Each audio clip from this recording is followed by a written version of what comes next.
Oh, what a day! What a lovely day!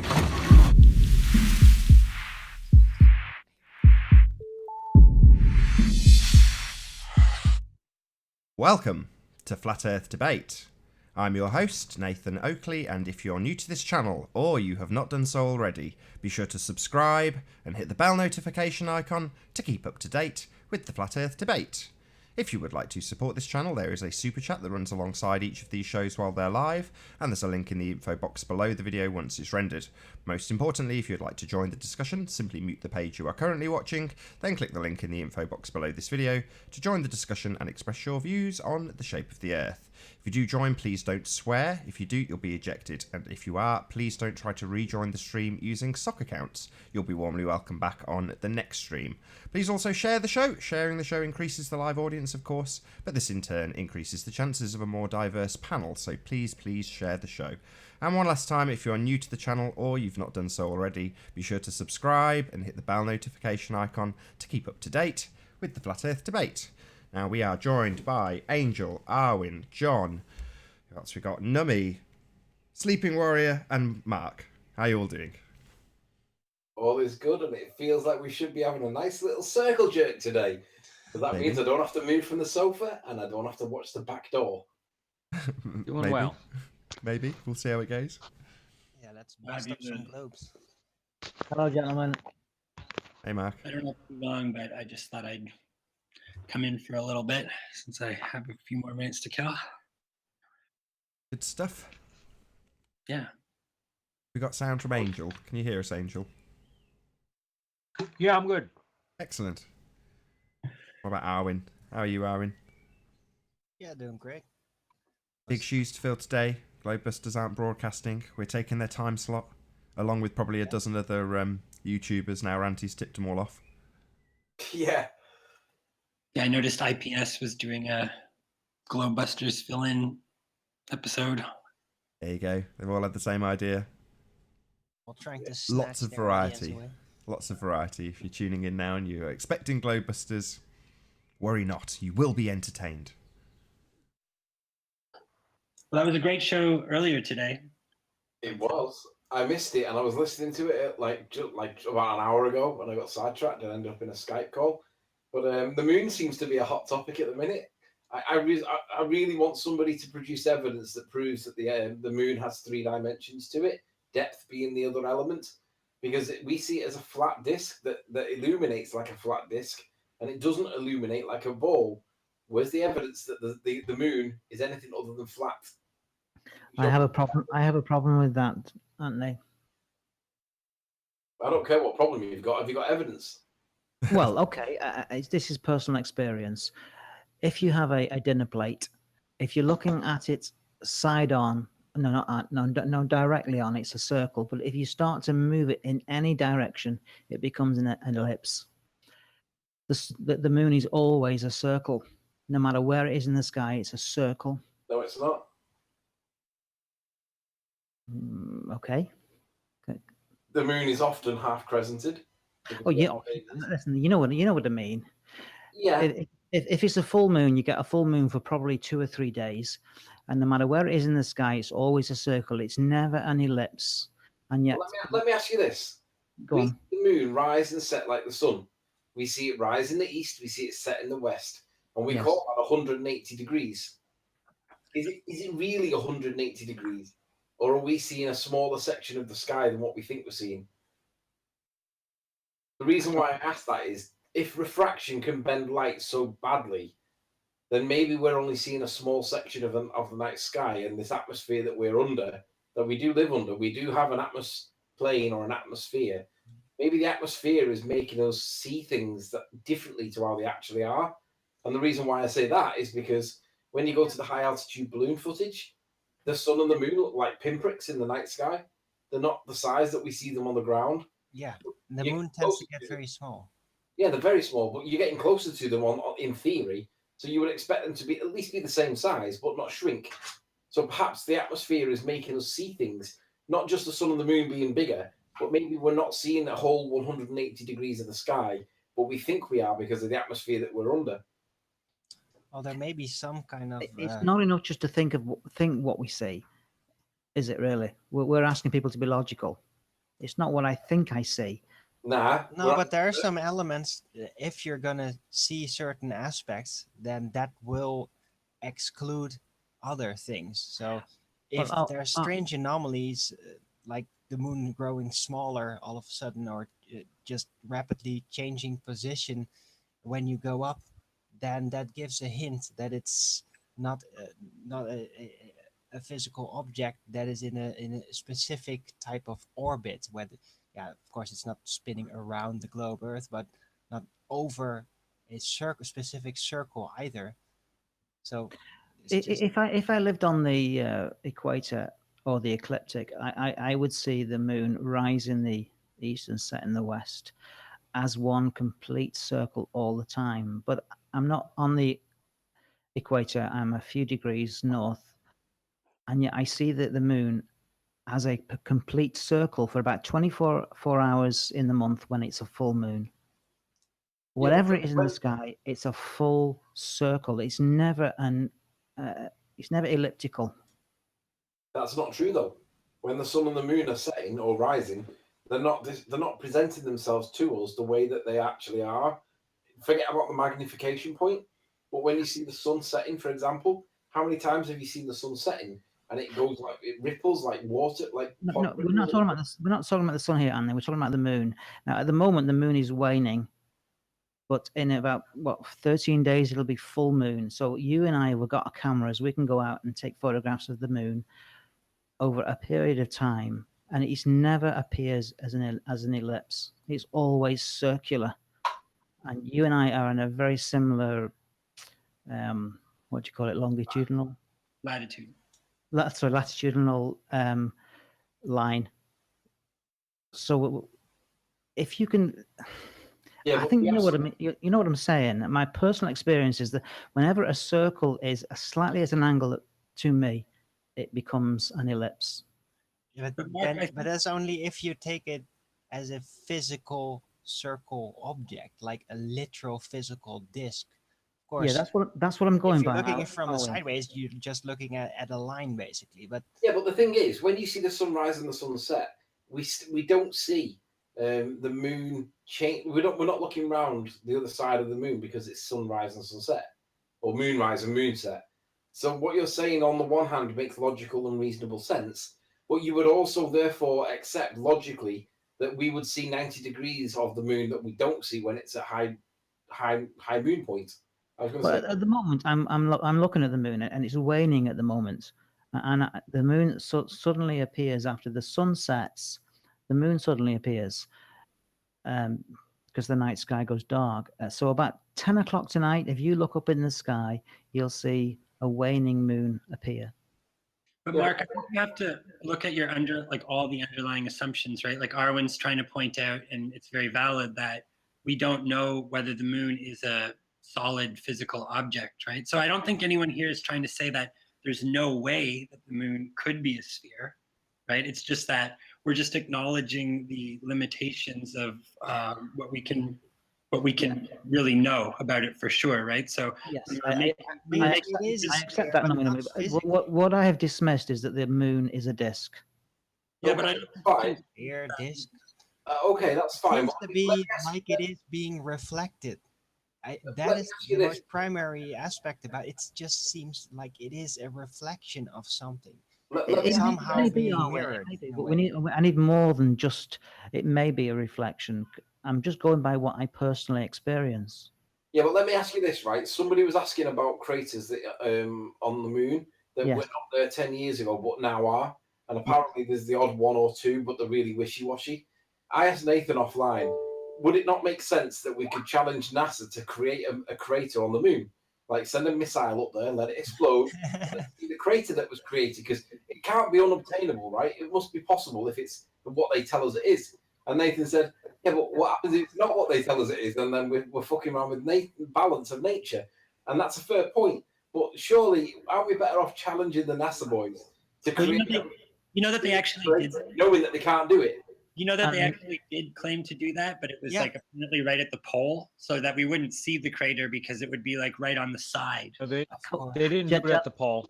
Nominum and They didn't Anthony. do it at the pole. We know Was that it the NASA pole? are liars, so we can't bring those into what we're discussing at the moment. Was it not at the pole? Where was it?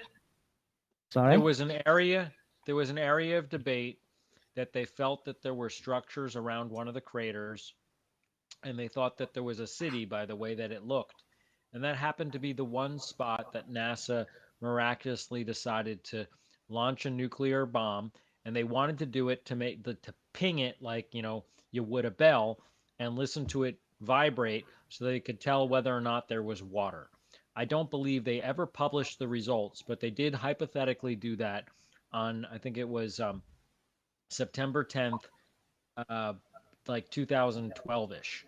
Yeah. It wasn't a nuclear bomb, though, was it? Wasn't it like They said it was a nuclear bomb.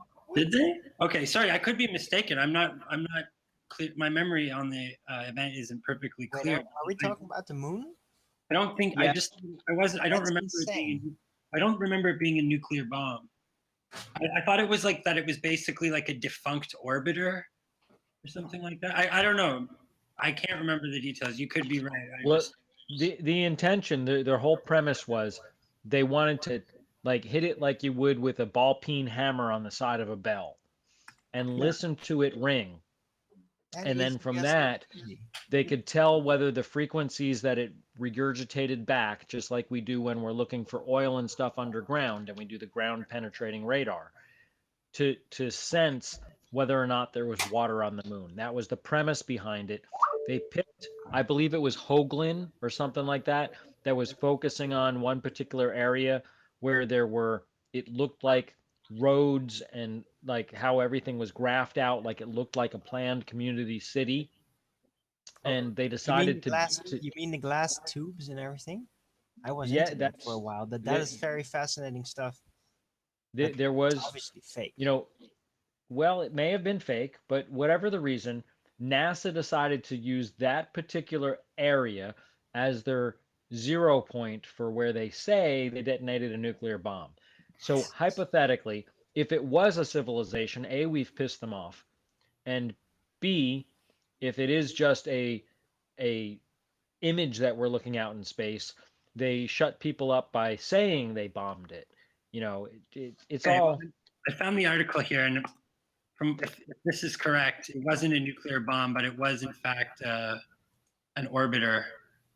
It was in fact, or is that an Thank opinion? God. Well, I'm in fact of what NASA said. Not Listen, Right. forget NASA. Why are we referring to NASA? We know they're liars. Well, because we're talking about their narrative. I mean, I'm not. Yeah, I'm This is saying if true. I We- was a Glober and I heard that they would actually nuke the moon, I would go ballistic. It's like, are you totally out of your mind? You're gonna Some people you're gonna did go. knock the moon out of its orbit or something. It could be extremely Uh, dangerous. if I were a Glober, I'd be saying, yeah, come on, we can create a crater and prove that the moon's a tangible object. With the man. Let's nuke? do it. Are you serious? Yeah, I That's bet crazy. I would definitely push that. That's crazy, man. It's only a nuclear bomb on the moon that nobody lives on, right? this conversation began with you suggesting that, and I'm saying, and then I was just saying, well, I think that they've already claimed to have done it, right? I mean, I'm certainly not suggesting that they did anything of the sort in reality. Right, guys, They have claimed to have done it. Well, Just maybe to let- it was a regular bomb. just to let you guys know, Dave Marsh has had the link, so if he joins, don't kick him. I think the link that I put in there is actually describing it. Moon smash gives off flash. For many astronomers, NASA's frontal assault on the moon ended in a fizzle on Friday. The Lunar Crater Remote Observation and Sensing Satellite crashed near the lunar south pole as planned, but an expected plume of bright debris was nowhere to be seen. That's the event, isn't it? However, mission scientists said that they did spy a thermal flash and spotted a crater, perhaps 20 meters wide, created by the impact. So they created a small crater, but unfortunately it was right at the South Pole. Yeah, how convenient.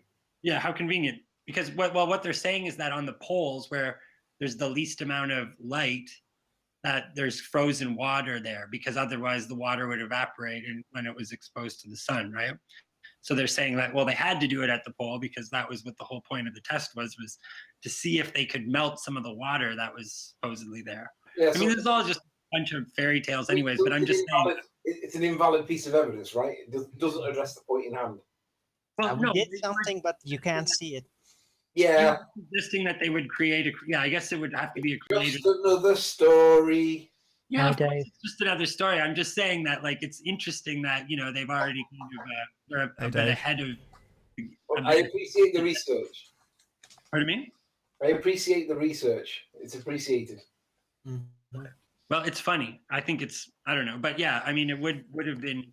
I think we should challenge them to create a visible crater, right? I'm sure they've got a whole bunch of. There must be some other junked orbiters. Yeah, but they're now they have their story, so they're gonna say, yeah, but we already did that. Yeah, and then they can look at it with another one of their fake orbiters. So now we've got Dave in the chat. So basically, Dave's quite interested in the moon. He's done quite a lot of research on the moon. How you doing, guys? You okay? Can you hear me all right? But suffice it to say, they didn't claim to nuke the moon, right? They were just crashing some of their space junk into it, supposedly. What You do you have find to Dave to contribute, say no. Dave? Well, I was just listening to the conversation, and I can't really comment a lot about what you're talking about, but what I can do is disprove the actual elliptical orbit of the moon by proving that the moon speeds up going to and from apogee, which from a globe perspective, it should only speed up as it's heading towards apogee. Ooh. So I've got documented evidence backed up by the meridian passing readings from time and date to prove this. And if anybody can disprove it, I'll be happy to see it. So what you're saying is that apogee going towards and from apogee, it speeds up, but on the heliocentric model, it only does it on the approach to apogee. On the globe model, as it should speed up as it goes to perigee, but from a globe perspective, yeah, it would only speed up as it goes towards apogee, if you can understand what I mean. It's quite difficult to get your head around it. Although if you looked at it from like a bird's eye view from ahead, yeah, it would speed up as it's supposed to get to its closest point to Earth. But from a globe perspective, that speed up would be observable at apogee. Yeah, I saw Chris Monk make a CGI model of the moon following this path, and yeah, he demonstrated it. Yeah, look, this is how it's supposed to look, and you see the moon like going smaller, Yeah. going smaller. Like, okay, we definitely do not see that. I think the Morgile did some interesting work on this subject as well at some point. I can't remember what the video was, but he talked about this as well. So I know what you're talking about. I can certainly. Right. So Dave, I think you need to explain the two terms, perigee and apogee, right? Yeah, well, perigee is the point where the moon's at the closest point to the Earth, so it should, in theory, appear bigger in the sky. And apogee is the furthest point in the cycle, where it should appear smaller. So, Dave, when it's according to the heliocentric principle, right? Yes, according to the heliocentric model. Dave, when the moon is on the outside of the Earth from the sun, it has to travel a lot faster to get across that arc than when it's on the inside of the Earth to the sun. Is that what you're coming from? No, because basically the sun doesn't have an effect on the actual orbit on the moon around the Earth, according to Kepler's law. Yeah, but the Earth is running around the sun apparently, or allegedly. Yeah, in its own orbit. Yeah. Yeah, and when the moon is on the other side of the Earth from the sun, it has to travel a lot faster to keep up with the circle that the Earth is making. And when it's on the inside between the Earth and the sun, it has to travel slower to keep up with its rhythm that we observe. Yeah, according to the heliocentric model. Yeah. And that's the reason why I reject the heliocentric model. It just doesn't work. Yeah, it's impossible, and also because the Earth's in motion and the sun's in motion, it's impossible to create an elliptical orbit from two foci or two focus points. It's impossible. Unless gravity is smart and it can work it all out itself. Exactly. For starters, you need two focus points. Yeah, yes. You've only got sun in one focus of the ellipse, and you've only got the Earth in one focus of the ellipse of the moon. So straight away, the ellipse wouldn't work anyway. You'd get concentric circles. Yes, absolutely. So, yeah, that's where I have worked out and dismissed the heliocentric system. Yeah, and that's not even taking into account the galactic orbit and all of the momentum, all of it it's totally like Yes. the moon catching up and everything has to catch up when it's in the We're in all the rear blasting. end of We're the all orbit. blasting to a northern constellation somewhere towards Lice. So But it looks really nice in CGI though. it looks beautiful, doesn't it? Dave, what's your view on the epic the epic footage with the moon? Discover R, epic satellite from 1,000,000 miles away. Yeah. It's the worst looking CGI I've ever seen in my life. And there are ballers that have to accept this. All ballers have to accept that this is truth, right? And they must cringe when they're asked, "Do you accept that evidence as truth?" Yeah, I've actually got it as the last slide in my presentation to say this is not what the moon isn't, kind of thing. Oh, I reckon we should let Dave make a presentation and give him the mic for a bit. Let's not debate him. Let's make the point, and then when he's finished, then we can hand back to us. Do you want to make the presentation, Dave? Do you want me to do it like a really, really quick version from my observations? I won't go into all the. I'll just start from like the Kepler's law if you want. So it's up to you. Take your time. What would the estimated time be for both? I could probably do it in an hour. Is that the short version or the long? I'd say the short version. Probably be about an hour and 20 minutes, an hour and a half. I did the full version. An hour. That's a long time. What do you reckon? Yeah. Is an hour good? Yeah, I'm good with that. If everyone else on the panel is happy with that, I'll sit back and I'll enjoy the moment. Long weekend. I've seen this before on Sun and Moon Group before, and it was brilliant. So if you just get the popcorn out and sit back and watch this is brilliant stuff. So over to you, I'm just gonna duck out. I gotta go pretty soon. So nice talking to you, however briefly, and have a good time. Cool. See you later, dude. Yeah, All right. I'm gonna watch in the back. Okay, let me just get some windows open here before I do, because. yeah, no worries. Just let us know when you're ready and I'll present you. Yeah, okay. I've actually done some more work, and I'm adding to this all the time. Like I've actually got some comparison charts now from different areas in graph form. So I'm always like adding to it as I go along.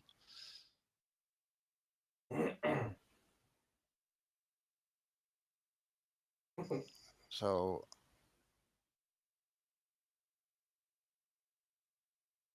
right, that's one window.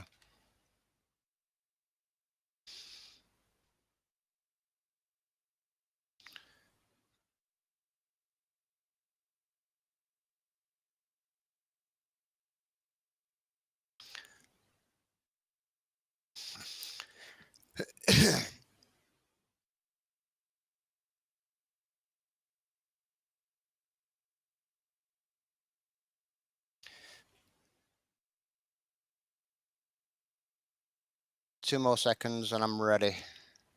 Take your time, dude. Yeah, I've just got to get it all ready, like, because I've only just opened the computer up. I'm just trying to get everything there. I would prefer it if I could actually share the screen and not the actual app, if that's okay. And I'll cover the actual link up with the actual screen. Is that all right? Yeah, that's fine. Just let me know when you're ready. I'll put you up. Yep.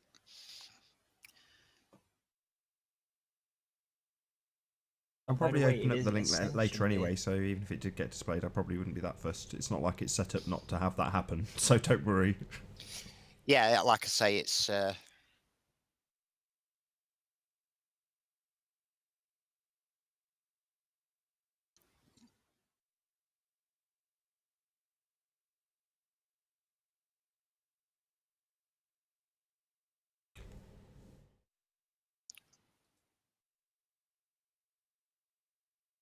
Right, I'm ready. Okie doke. Over to you, Dave. Right, I'm not going to go on about introductions. I'm sure the majority of people in this hangout know me, but if you don't, my name's David Marsh. I've been a flat earther for probably 2.5 years. I think it was around about November 2015 when I first stepped across flat earth. And I started doing my own research about 6 months after that. I bought myself a camera and started observing the moon, doing various moon sinks and tracking the moon. I had a few debates with Darren Nesbitt in regards to the shape of the flat earth, whether it's a disc, a square, or this, that, and the other. So that's how I actually derived the experiment moon race, basically, because at the time of thinking, I thought, well, if I record the speed of the moon and I can prove that it's speeding up as it gets southern declination to its furthest point on the Tropic of Capricorn, I could disprove Darren Nesbitt wrong and win the debate. But what I did find, that the moon actually slowed down when it went onto the Tropic of Capricorn, which I thought was really strange at the time. But I have a little bit more understanding of that now. So basically, majority of us here know that the Earth's flat here, and no matter how high you are, the horizon is always at your eye level. Ooh, Even I'm not even sure at 121,000 feet, you've still got the horizon at the eye level, which I call the horizontal eye zone. I'm not sure about that, if I'm honest.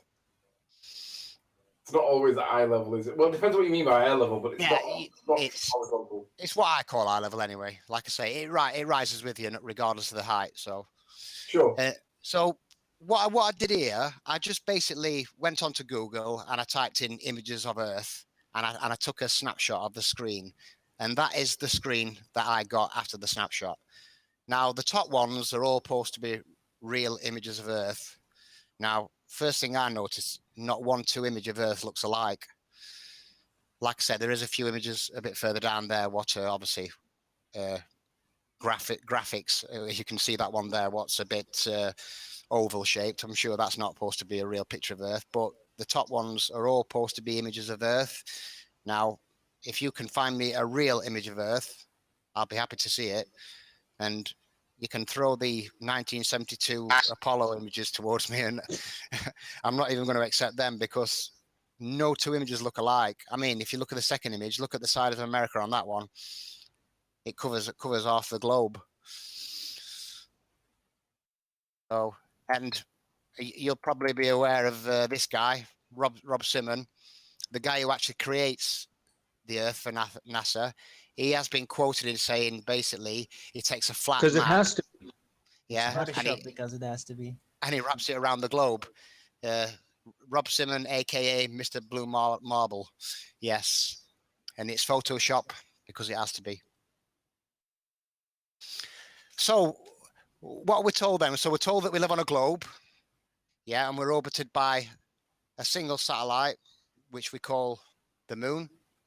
The moon cycle, it takes 27.3 days to complete its orbit.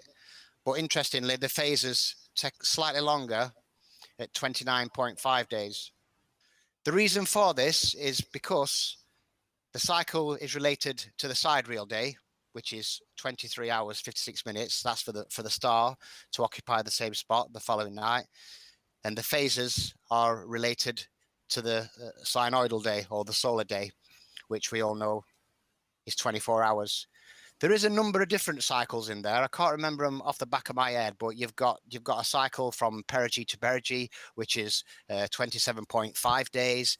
Then you've got another cycle, which is 29.3 days. There's about 6 or 7 different kind of cycles for the moon. It's strange. There's not just one cycle for the moon. So if you do look into it, you'll see there's a number of different cycles, which really don't make a lot of sense.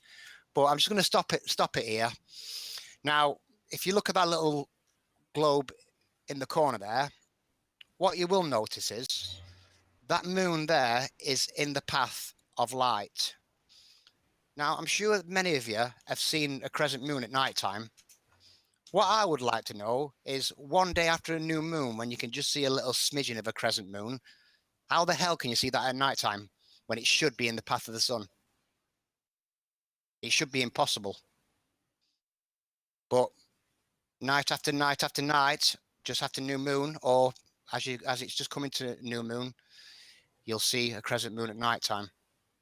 So, just a quick interruption, and I promise I won't do it again. Do you? No, you're okay. We should never get a full moon. We should never see an illuminated side to the moon. Well, interestingly, you only see a few moon for actual few seconds anyway. You know, an actual proper full moon, because it's either waxing or waning. You only actually have a full moon for a few seconds. But in regards to should I see a few moon, to be honest, I'm not 100% sure, if I'm honest. Okay. I couldn't really answer that question. Like I say, I learn as I go, and you know what I mean. I just pick up things as I go along, and but I couldn't really answer that question. No worries. As you were, my friend. As you were. Dave, that's where I am at the moment. I'm watching the moon, and it seems to be waning at the moment. No, it's waxing at the moment. It's waxing, okay. And just as the sun goes down, the moon appears. It's not as though the moon was there earlier on in the day. It just suddenly appears. I've seen it all day today. I've seen it from 12 o'clock today. I've been filming it. I've got it on my camera now. Brilliant! That's fine. That's great. Yeah, you just got it's really high in the sky because it's on the Tropic of Cancer. So it's nearly as high as the sun. What you'll find is where the sun when it's high on the Tropic of Cancer, it'll be really high in the sky, but the moon falls short of about 5 degrees. Because the sun disappears about 10 o'clock at the moment, and then I notice the moon, and it's quite a thin slither. Yeah, really high in the sky. Yeah, it's out all day, mate. I've seen it since about dinner time today. Yeah, I've been showing a few neighbours the moon like in the daytime. So yes, it's definitely out through the day. Man. Oh, carry on. Sorry to disturb you. Yeah, I'll move on because, like I say, it's quite a long presentation.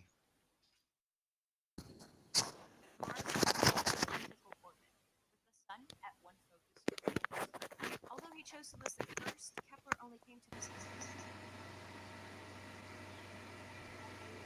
conclusion. Have we lost your sound, Dave?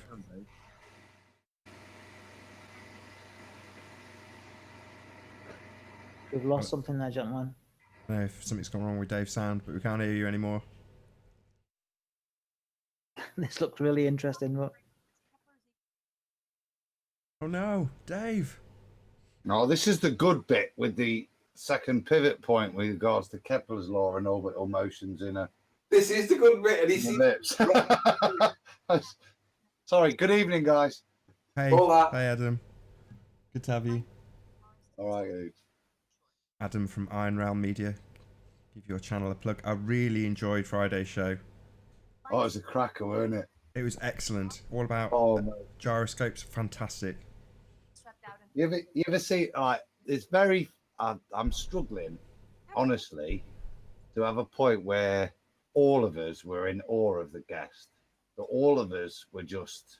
We've had people from loads of different fields, mate, but every single one of us was like, this guy just rocks, doesn't he? And to not have had him out there before, we were pleased with the coup, mate. But you know what I mean? It was just fantastic to sit and chat with him. And we've been lucky enough prior to the show to have a bit of heads up. But it was, I really loved Friday night, mate. Thanks. I'm glad you did. Yeah, I stayed till about 1 a.m. listening to Rob and you guys chatting. It was brilliant. I gave you a spanner. Yeah, I noticed. Thank you very much. Not that I ever use them, but it's nice to know that I can't get timed out by somebody if I say something I shouldn't. I'm back. Did you hear that? Because what I had to do basically, I had to put my microphone inside the ear of the actual headset. It's the only way I can play it. There's no sound otherwise. I'm sorry, but we didn't hear any of that. Didn't you? Yeah, it's gonna have to be audio from you only, unfortunately. Yeah, no problem. That was the only one I wanted you to listen to. It actually worked when I did it on the Sun and Moon group because I had the volume a little bit higher in my ears, so you could hear it. So I fed the microphone into the earpiece and it fed it back that way. But anyway, basically Kepler's law states that the moon should speed up at its closest point and slow down at its furthest point. A couple of things, like I mentioned earlier on about that second focus point or foci, it's non-existent. So the ellipse would be broke anyway because there's no second focus point. And every time you look online and you try and find out about this second focus point, it's always that the sun is in one focus of the ellipse or the earth is in one focus of the ellipse. You never hear anything about the second one and they never mention it. But interestingly, after Kepler's law, William Herschel, who was another astronomer, he's responsible for putting the actual solar system into motion. Yeah. So when you're thinking about an ellipse, then also you've got the sun in motion, then that just completely destroys the ellipse. And one other thing you have to keep in mind is that Kepler's law was built on the back of observations that he obtained from his predecessor or his rival, some say, Tycho Brahe. Now, all his observations of Mars were recorded before the telescope was even invented. So it's not really a good building blocks for for Kepler's law in my mind. So anyway, we'll move on because I think we're getting near. Oh yeah, today's scientists have substituted mathematics for experiments, and they wander off through equation after equation, and eventually build a structure which has no relation to reality. Now that quote, I love that quote because it's so true. Because there is no experiment these days; it's all numbers and figures. Amen. And yeah, and when you're debating people, you're just debating numbers and figures. They're not showing you any real proof these days, are they? You have to take their word for it and Praise maths. Praise maths. take their numbers for it. Yeah. I need my phone for this bit. Just give me 2 seconds. I'll go and get the actual book because I need a section out of a book. Good old Neil deGrasse Tyson. You gotta look at that Peer-reviewed. video.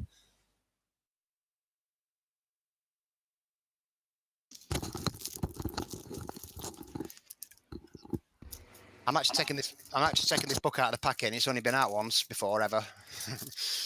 While we're filling here, Dev, I'll say good evening, mate. It's Adam.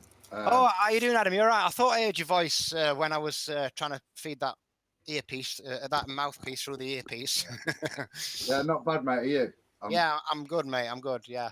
I saw you was on, and I do love this. And I'm less hungover now than I was when you were presenting it Cool.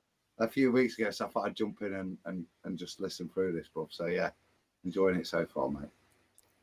Right. So Neil deGrasse Tyson, I'm sure you've heard his famous words when he's talking about the Earth being oblate, but it's not quite oblate. It's actually chubbier below the equator. Basically, it turned around and said that the Earth is pear-shaped. Now, I've just opened up Static Astronomy from 1904, and I'm going to just read a little section from page 14. It says, theory, first of all, makes the Earth to be a globe. Then not a perfect globe, but an oblate spheroid, flattened at the poles. Then more oblate until it was in danger of becoming so flattened that it was like a cheese. And passing over minor variations of form, we are finally told that the Earth is pear-shaped and that the ellipsoid has been replaced by an apoid.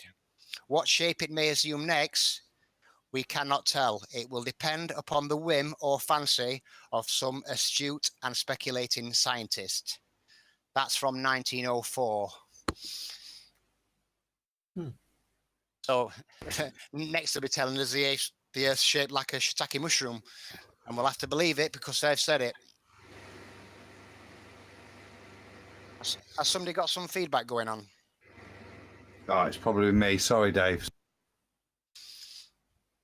So my observations, as you can see here, what I've just done, yes, I am using an app from a phone and a camera to make all my observations.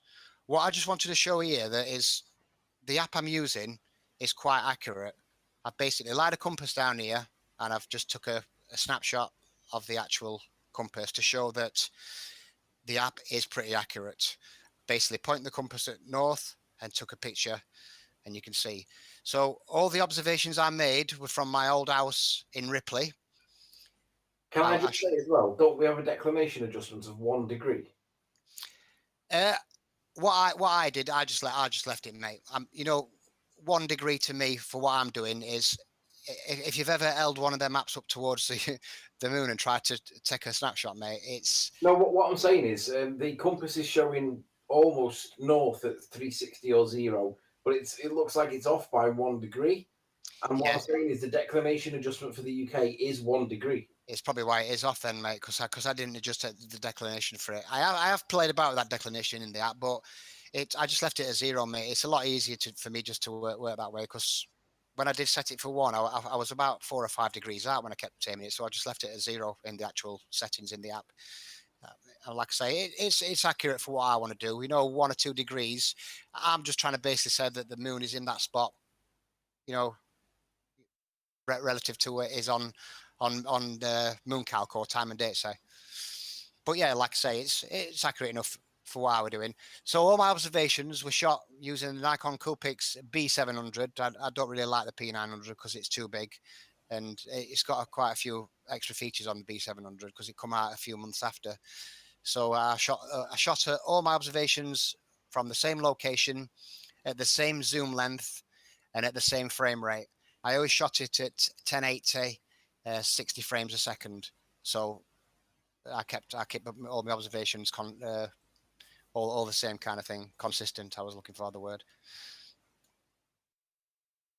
So this is just a little comparison of how myself compares my observations compared to somebody who does their observations based on a globe.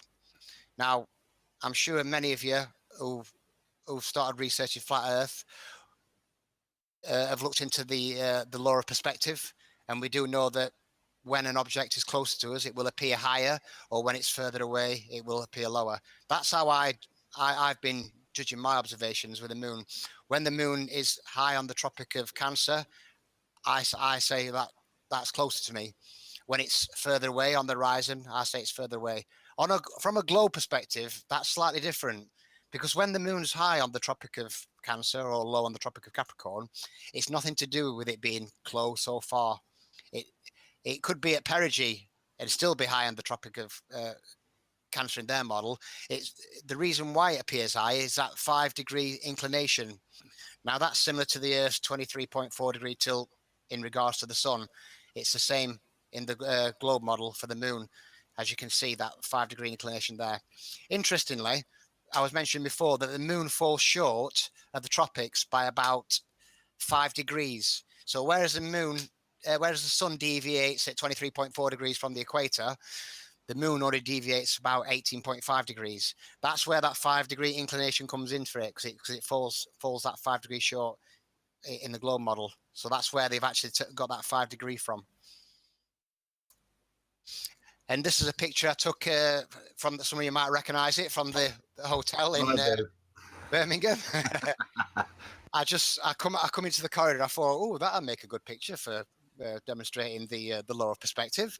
So I took a picture there, and as you can see, the lights which are closer to me appear higher, and the lights which are further away appear setting. And no, them lights are setting over the curvature of the carpet.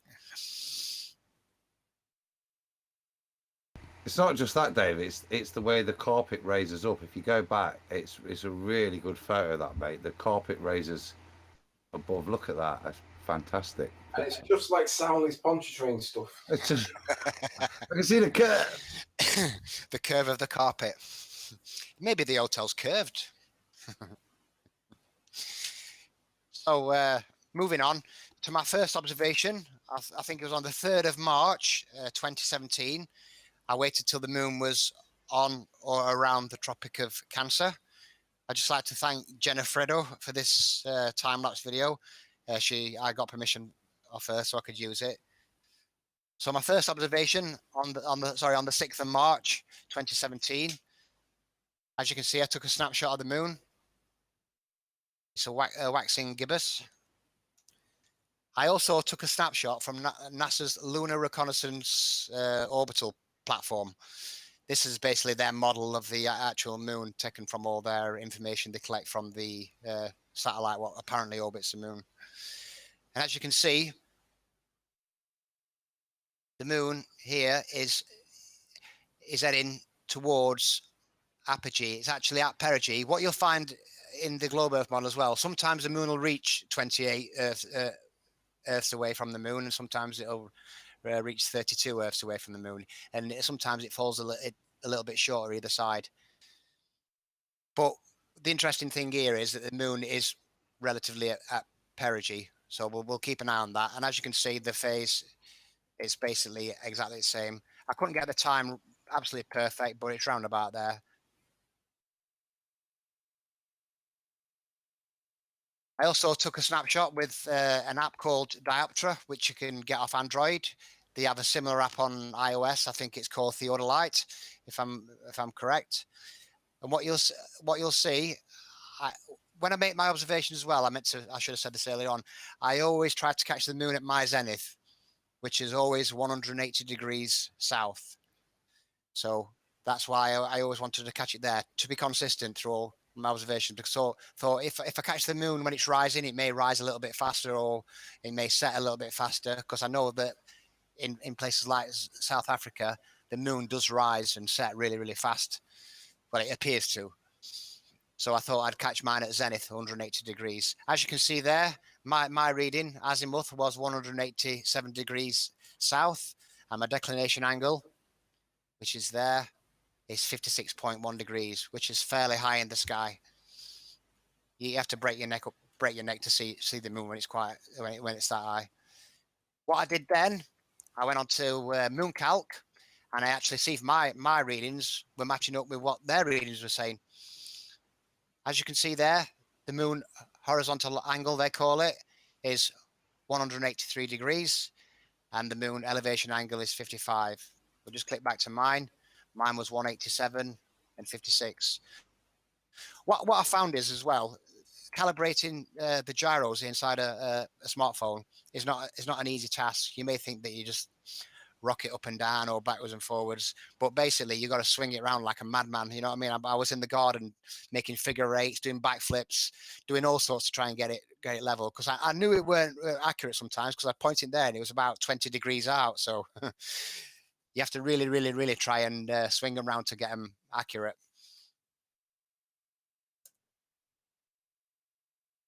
So a week later, when the moon's over the equator, not many people know this, but the moon actually crosses the equator 26 times a year, compared to the sun, which only obviously crosses it twice in a year. The moon actually crosses it 26 times.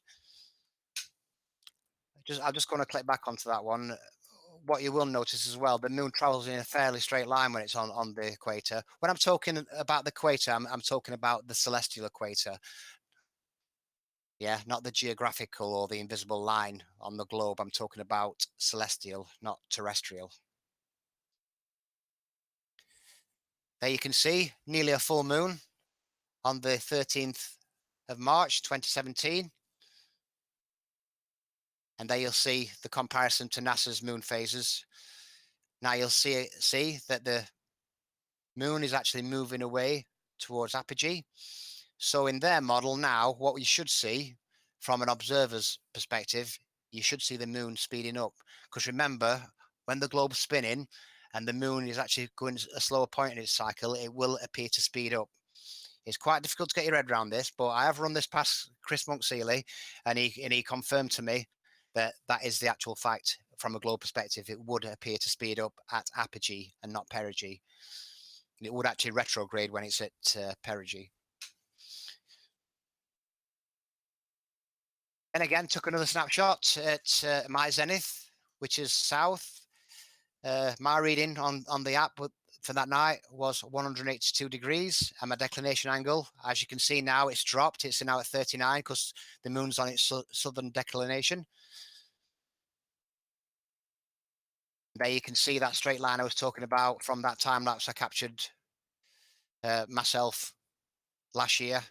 The moon travels in a basically straight line. Not quite a straight line, and what you'll find is it always seems to be curving one way, then always curving down. I've never actually seen it perfectly straight across that line. It's always above it or below it, if you know what I mean. But then again, you can see the moon azimuth on Mooncalc, 178 degrees, and the declination angle is 39. So just a quick comparison again. I got 182, but like I say, it is really, really difficult to calibrate the phone app, but the declination angle was spot on that night.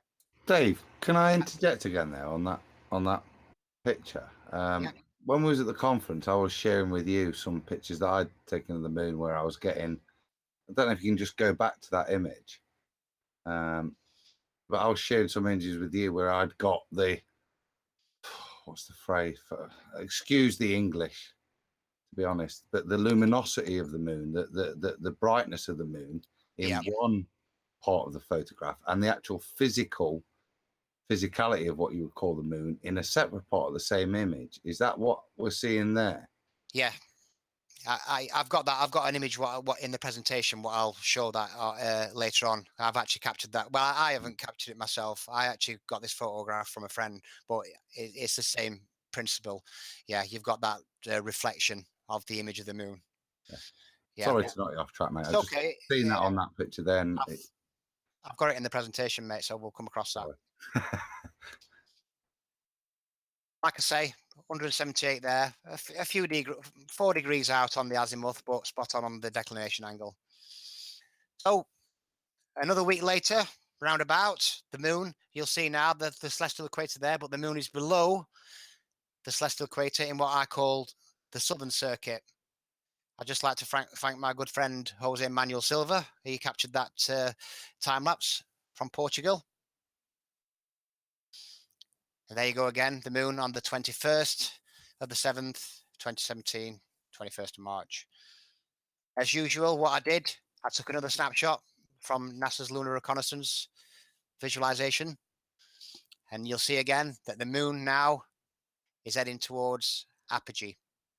So what we should be seeing now is the moon speeding up from an observer's perspective. My final observation reading for this first experiment is 158 degrees, which you'll probably think, hold on a minute, that's not south. But there's a reason behind that. But you'll also see the declination angle is 15.1 degrees. The reason why the moon's at 158 degrees and not 180 degrees is a simple reason, really. I've got a full-time job. Now, if you look at the time in the corner there, it's 5:16. And I have to start work half an hour early, so I actually start work at 5:30 in the morning. Now, it was either be late for work or capture the moon there. And I thought, I'm not going to be late for work, so I basically took the shot there.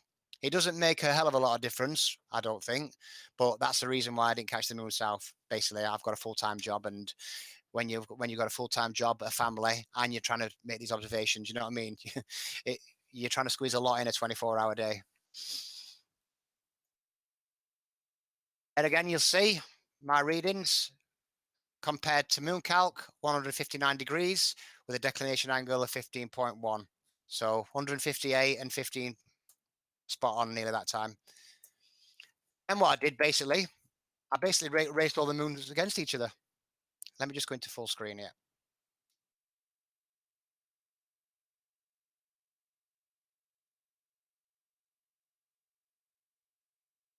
I got this idea from Stan Smith as well. Basically, what them guys were doing with Z proxy, they was color coding the tropics and the equator. I actually pinched that idea from them. So what I did when I'm relating back to the moon on the equator, I've made the text yellow.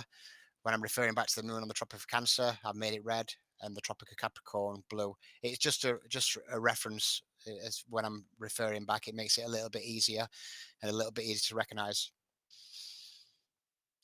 So, like I said, all at times 50 zoom, all at 60 frames a second from the exact same location, shot over a 2-week period.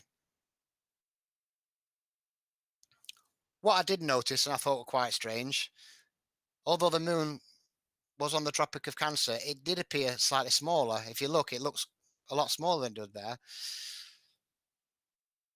even though they was all at the same zoom level, exact same zoom level. But this could be atmospheric conditions. You know, if you've got more dense atmosphere or less dense atmosphere, more moisture in the air, it could have a little effect on the actual lensing effect on the moon. So you see that the moon on the equator was the fastest. The Tropic of Cancer was second, and the Tropic of Capricorn come third. In reality, I know this because I've looked on time and date. I'm just going to come out of that. In reality, I know that the moon on the Tropic of Capricorn should have been slightly faster than the moon on the Tropic of Cancer. Now, I believe because that moon image looked smaller on my my screen on my actual camera, that a smaller object would take a little bit longer to travel from one end of the screen to the other. But as you can see, the meridian passing time, that's basically for the moon to occupy one spot and then the following night to occupy that same spot. What I've done basically, I've measured that gap. That gives me a time frame to compare against my observations. So if I see the moon speeding up, yeah, I would expect, if I come on to time and date, for the meridian passing time to be shorter. And as you can see there, when the moon was on the Tropic of Cancer, it took 24 hours and 57 minutes to occupy the same spot. When the moon was on and around the equator,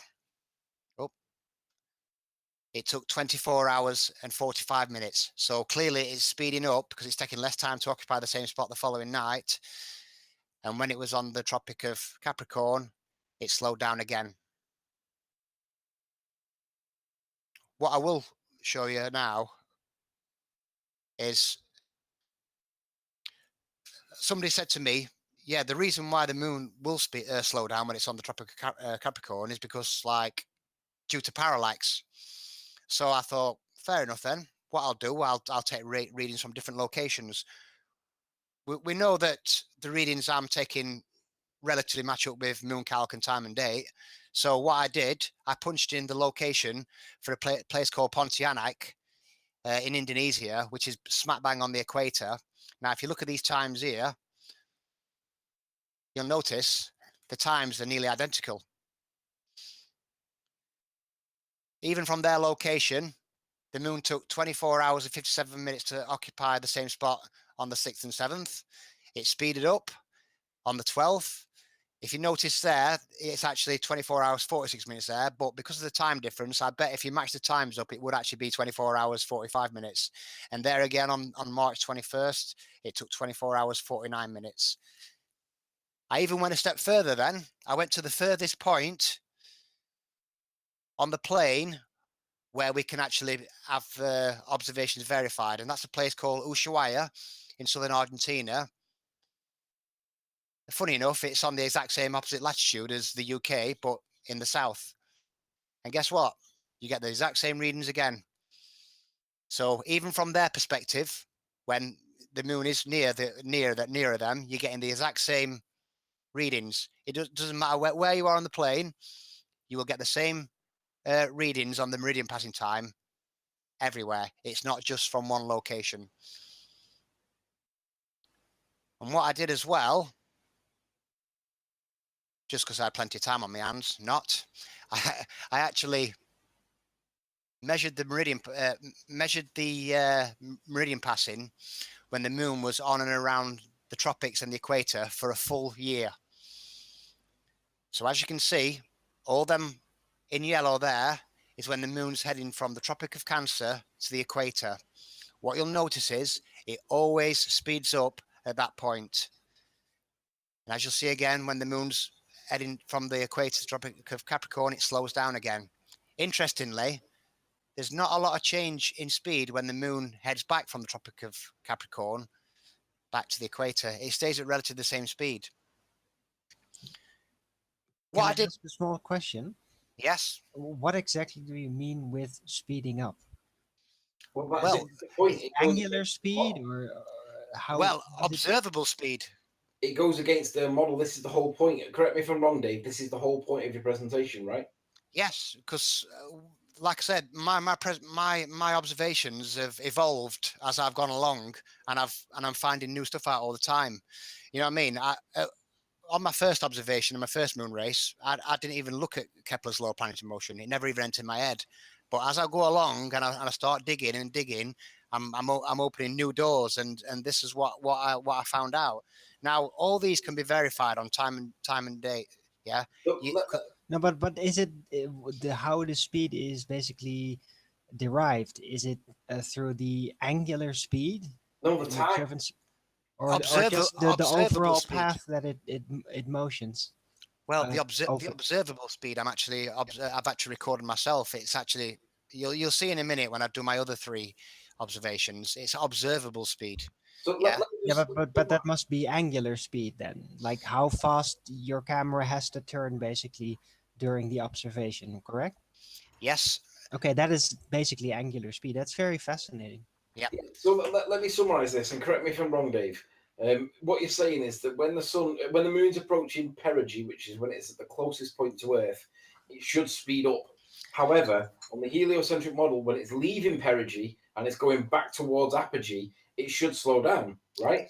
No, it's the opposite way around. Because the globe's spinning, you would see that that angular momentum from the point of apogee.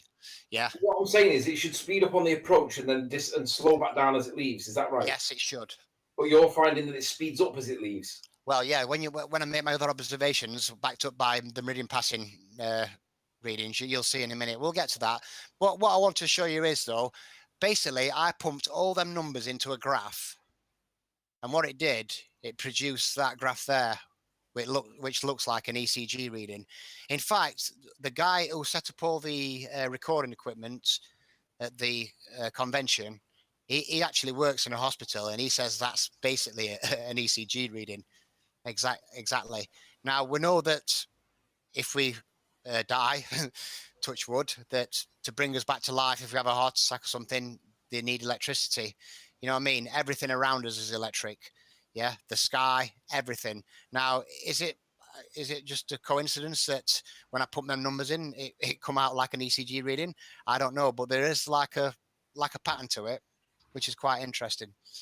Dave, we've talked about this sun and moon and stuff, and it was something that I think some of the guys will know I'm medically trained, and it was something that when you presented it a while back on sun and moon, it struck me, and I used the term QT interval, and that's can I read it, Nathan? Is that all right? Just for a second, the definition of the Q and the T in terms of a heartbeat transmission.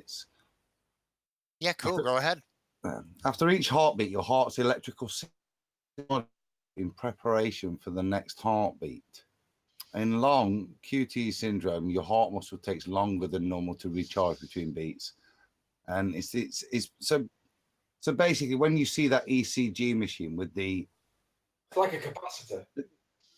Well, if you imagine the straight line, which is slightly below the halfway mark, you've got this kind of electrical signal where you're getting a resetting and then a re-emergence of the beat. And as Dave says, it's strangely like that. And like I say, somebody who's medically trained, when Dave first showed these images, it was something that struck me. Felt the need to mention it then, and really, like I said, there's no logic to it, but I do feel the need to reinforce it now. Yeah, it's interesting, isn't it? Like I say, I did it. I was messing about with charts, and I did a pie chart, and I got some right mad shapes on the old pie chart, which I might actually incorporate into this presentation eventually. So as you can see, that it's not a fluke when the moon speeds up on the equator. It's all the time, every time. Yeah. And I basically got a full year there, and it's at the same point every time. Right, we'll go back to presentation now. So we've seen the March moon race. I'll just skip that. So what I did here, I just took a snapshot of how I collated my data. I didn't take somebody's word for it and just take somebody else's reading. I physically went on to time and date, and I pumped in every single reading manually myself.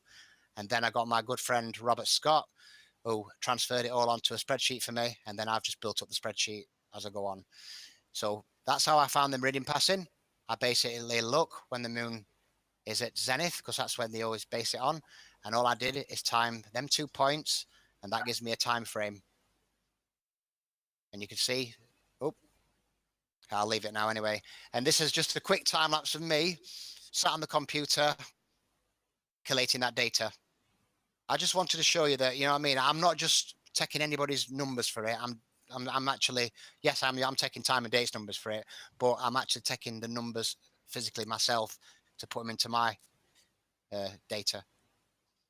And you'll see in a sec, I actually stretch my back up like that because I've been sat down for so long. There you go. Well, thank you for all your work. No problem. It's for a good cause, mate.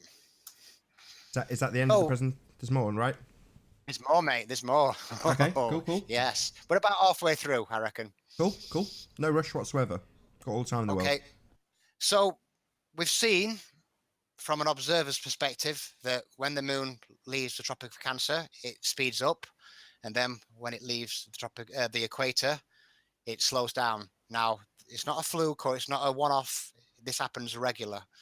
But my interest in the thing I was interested in is what the moon's doing when it leaves the Tropic of Capricorn and comes back on a northern declination to the Tropic of Cancer. So this is where my next set of observations come into it. So again, this time I waited till the moon was on and around the Tropic of Capricorn. As you can see again, the moon's below that celestial equator. If you're wondering what them two lines are there, I think that's Jupiter and the other star what was below it, which I can't remember what it is, but it begins with S. And my next observation on the 5th of August 2017, because I'm learning as I go and I'm knowing I need to invent new techniques for my research, I've actually started measuring the radius of the moon. So going forward from this point, I'll be measuring the radius of the moon and comparing the actual size of the moon within my observations as well. I couldn't do it on my first lot of observations because I couldn't be 100% sure that everything was actually shot at this exact same zoom. I questioned that one on the Tropic of Capricorn where it did appear slightly smaller. That's why I didn't use it. But these ones, I can confirm to myself and everybody else that I shot it from the same zoom and the same position. And as you'll see, the moon, when it was on the Tropic of Capricorn, when it was furthest point south, was 371.59 pixels. Again, like I normally do, I compared it against NASA's moon phases. You can see there, the moon is at apogee, and it's now heading towards perigee.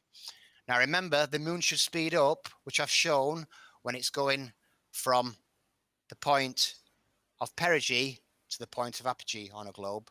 We've already seen it speed up, and we've observed it, and it's been backed up by the time and date data. Now it's coming the other way now. You'll see the moon phases are identical.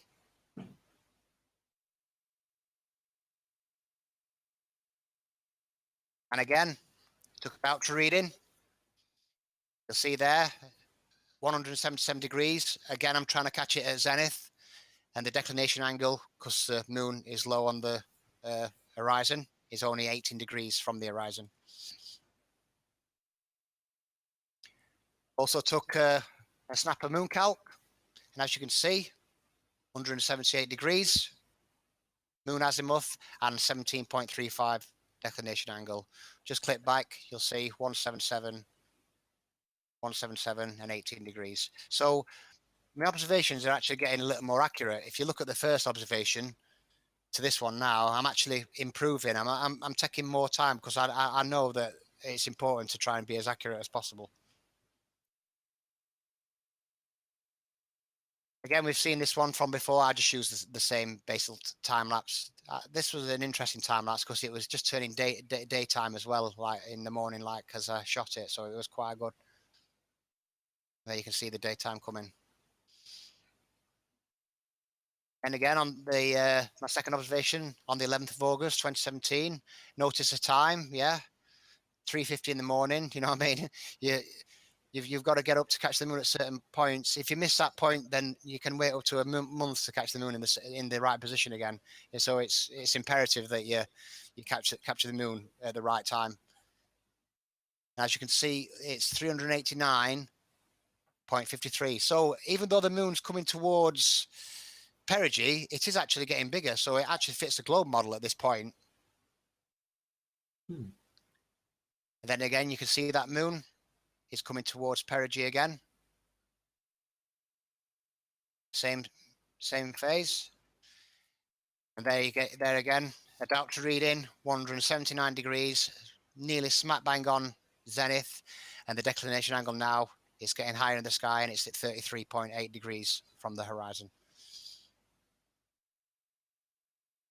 Just a comparison with moon calc, you'll see there the azimuth 179 and 32. My readings were 179 and 33. So now the moon's high on the Tropic of Cancer from my perspective, and you'll see it's above that celestial equator, and it's in what I call the northern circuit.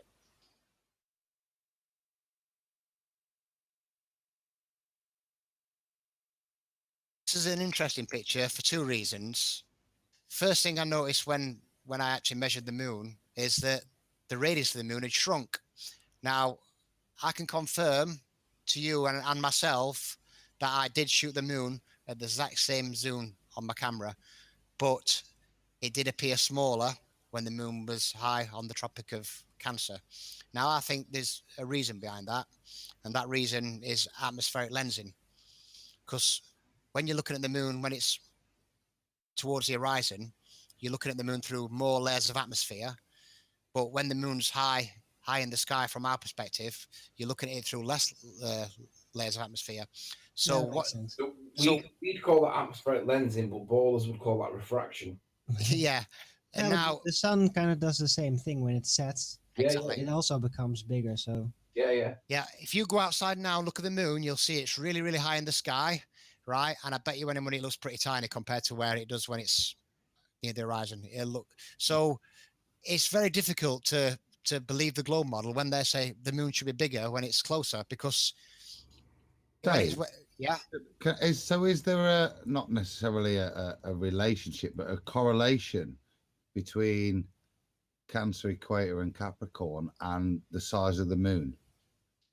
Is there a direct line, as wobbly as, but is it smallest, larger at the equator, larger at Capricorn, or it's unlike the speeds? It's very difficult because I can't really comment on that because I've only made these observations. You know what I mean? This was going to be my next project. I'm going to start measuring the radius of the moon at certain points, point of apogee to point of perigee, and then I can start building up some more information on that. You know what I mean? So I can add it onto the actual presentation, or just for my own reference point, because that's an area where I need to look in.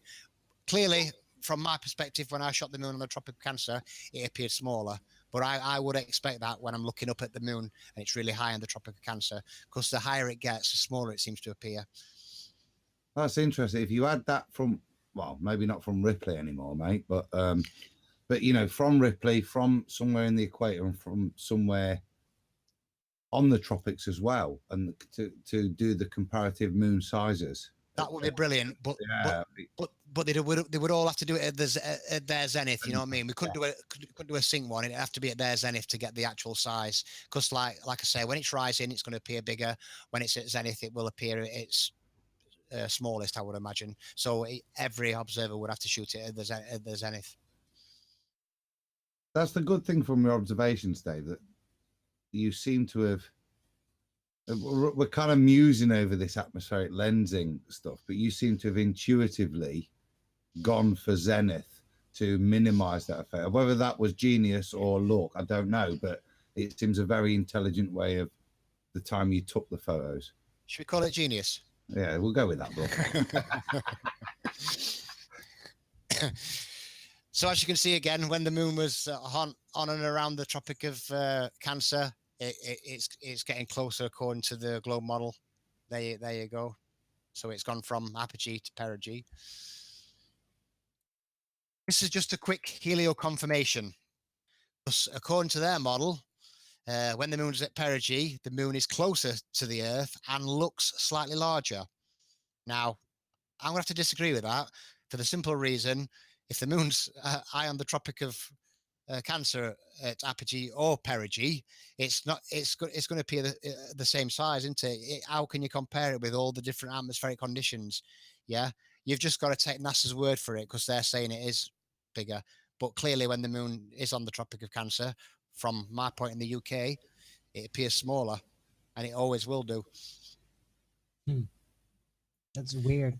That would suggest that the ellipse is still pretty centered around Earth then, instead. I don't call it ellipse. I call it something else, and you'll see in a minute what I call it. So, as you can see, my final reading. Hold on. Yeah, my final reading there.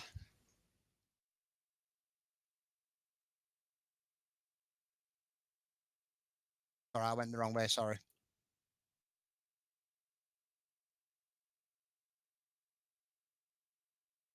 Actually, that's the wrong thingy, that one. I must have changed the actual diopter reading.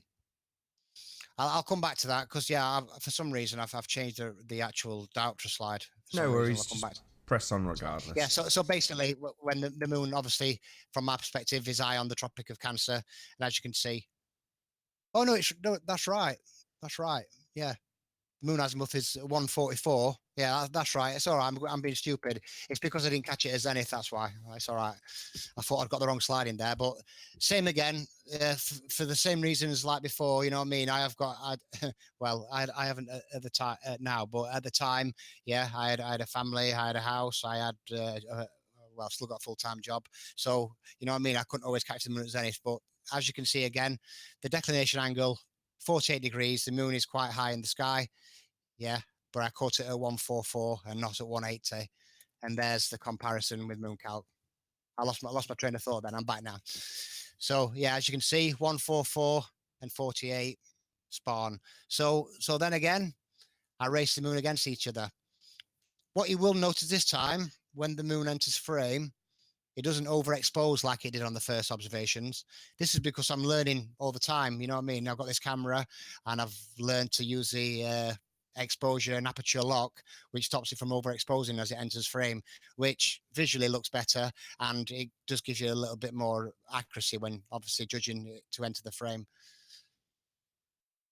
So again, color coded. I put the moon on the equator on the full screen, and the inlays or the overlays, the Tropic of Capricorn, I did in blue, and the Tropic of Cancer, I did in red. What is quite annoying is the moon on the Tropic of Cancer was actually shot a month later. Now, this is for the very reason I was talking about before. If you've got a cloudy sky, yeah, you're basically in trouble. You know what I mean? You can't do anything about it. All I can do then is wait another lunar month till the moon is in that position. If it's cloudy again, then I have to wait another month. You know what I mean? It's to make observations in the UK with the weather that we get. It is quite difficult because we majority of the time it is overcast. That's the one reason why I didn't do it with the sun, because I've had to wait a year for it to get to the same spot. And as you can see, I'm just going to pause this in a sec.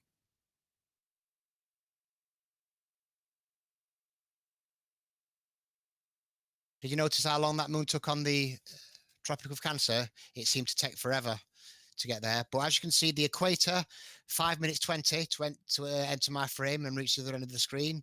The Tropic of Capricorn took 5 minutes 36, and the Tropic of Cancer took 6 minutes 15.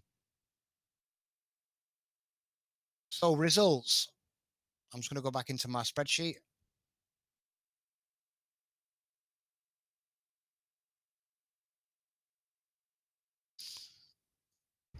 Dave, can I be geeky again? And this might probably relate more to Anthony. You might be able to help as well.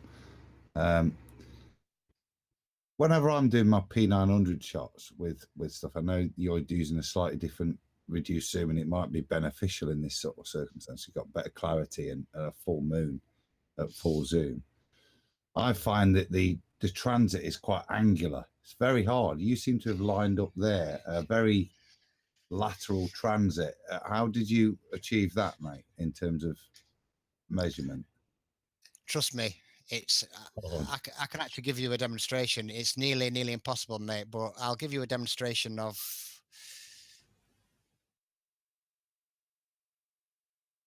Let's just click on this one here. This is a live one. Yeah, you see, that's more like mine. Yeah.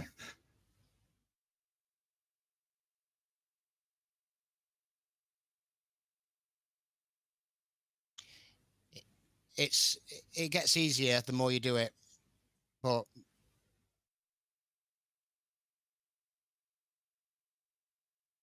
So it's basically training. Boom. There you're done. So are you twisting the camera on the tripod? It depends. When the moon's on the create- equator, it's dead easy because it travels in a straight line. So it's a matter of just getting it in the right place. You've got to judge before it enters your frame where it's going to come on frame. You know what I mean? Yeah. And like I say, you've only got one try at it because obviously when the moon's at zenith, it's not there for very long. So you've only got like a couple of attempts to get it. So you've got to be pretty good at doing it, and it does take practice. So that's just like a live. That's a live straight from the camera. That one, real time one. All my observations in the presentation are all done at ×4, but that's a live one. Is that all right? Yeah, I'm sorry for being geeky there. So you are twisting that tripod X, Y, and Z. Yeah, when it's on the when it's on the Tropic of Cancer, the camera's right up in the air, and you get the angle, and it's like all over the place. It takes a long time to get used to doing it. You have to practice, on different nights. You know what I mean? It's not just a matter of doing it on the night. No, mate. That honestly, genuinely, that's why I was asking, how the bloody hell have you done that to get those lateral transit? Just seems, a little bit more than hit and miss. It does seem like it requires a hell of a lot of failed attempts. Yeah, practice makes perfect, mate. Yeah. That's what I say. Sorry. So my observations on August, as you can see, it took 24 hours and 49 minutes to occupy the same spot. Now, interestingly, the moon should be slowing down in its cycle. No, sorry, it should be speeding up in its cycle. Slowing down in its cycle. Sorry, get my facts right. Yeah, and as you can see now, when the moon was on the equator, it took 24 hours 48 minutes. Even though it's only 1 minute difference, and I've actually took a snapshot of time and date to prove this as well, because like I say, I could just put these numbers in here and you've just got to take my word for it. But I've actually took a snapshot of time and date for this. So when the moon's heading towards perigee, from a globe perspective, it would appear to retrograde. So how can it speed up when it's heading from the Tropic of Capricorn to the Tropic of to the equator? It shouldn't do it. It should be slowing down in its cycle. Yeah, that's the whole point of this. And for anybody that's not with all the data, now let's be honest, it's quite swamping. And I don't mean that in a bad way, Dave. But the point is, the moon should be slowing down at this point, but it's actually going faster. Exactly. And it's very mysterious. Annie, you're so right there. Genuinely right. This stuff is so mind blowing as you try and juggle the ball model, the flat model, and try and comprehend the data that Dave's given you. It was the reason I jumped in, just to try and ask a few questions, because I've sat through this 2 or 3 times over the past year. You know what I mean? And it's hard to get your head around. But what you can't see is it's not marrying up to anything at all. If you try and put those, for the sake of let's use the Pac-Man model, for example, which works in so many other ways, individual ways. You put this data on there, it wrecks that. I mean, it wrecks everything, Dave. But these are clear, synthetic observations, and that's what, for me, is the pinnacle of what you've got there. These are synthetic observations, and whatever model you've got, tough luck. Dave's observations don't work. Well, that depends if you use in your model a physical path for a physical moon traveling. Yeah, and also what you have to consider is that I'm referring to celestial phenomena. Yeah. In the majority of this presentation, not terrestrial. The celestial is measured in declination, and the terrestrial is measured in degrees. When I'm referring to poles, I'm not talking about geographical poles. I'm talking about celestial poles or poles on a magnet. So I'll just confirm that now. So like I say, the sky, yes, it's related to the land, but I'm referring to the sky. Now we'll just have a quick look at the time on here. So when the moon was on the Tropic of Capricorn, it took 5 minutes and 36 seconds to enter my frame and reach the other side. Interestingly, the meridian passing on that night was 24 hours and 49 minutes. Now, when the moon was on the equator, It took 5 minutes and 20 seconds, so it was speeding up on my screen. And guess what? The meridian time was 1 minute shorter at 24 hours 48 minutes. So what I'm observing is actually happening in reality. You know what I mean? And this last one just proves it, because it took 6 minutes and 15 seconds to enter my frame and reach the other side. But look at that meridian passing time on there, 24 hours and 57 minutes. It matches up perfectly with the observations I've made. Now, here's the snapshot I've took from time and date to confirm it. Now, if you look on the 5th, what you'll see, you got 11:39 till 12:28, which is exactly 24 hours and 49 minutes. And then on my observation on the 11th, 3:40 to 4:28, guess what? 24 hours, 48 minutes. So that's confirmation that the readings I'm taking are matching up. And that's proof that the moon shouldn't be speeding up when it's heading from Tropic of Capricorn to Tropic of Cancer at that part of its cycle. No, it definitely shouldn't be. Definitely shouldn't. Definitely. Well, it can't speed up both ways, can it? And No. what I've showed, it's speeded up both ways. It should follow Kepler's law of planetary motion, the second law, which is the equal area and equal time law, which states that the moon should sweep out equal areas in equal time. Yeah. So what you should see, you should see a gradual increase to one point and a gradual increase to another point. But what you will notice is, if I can just go back to my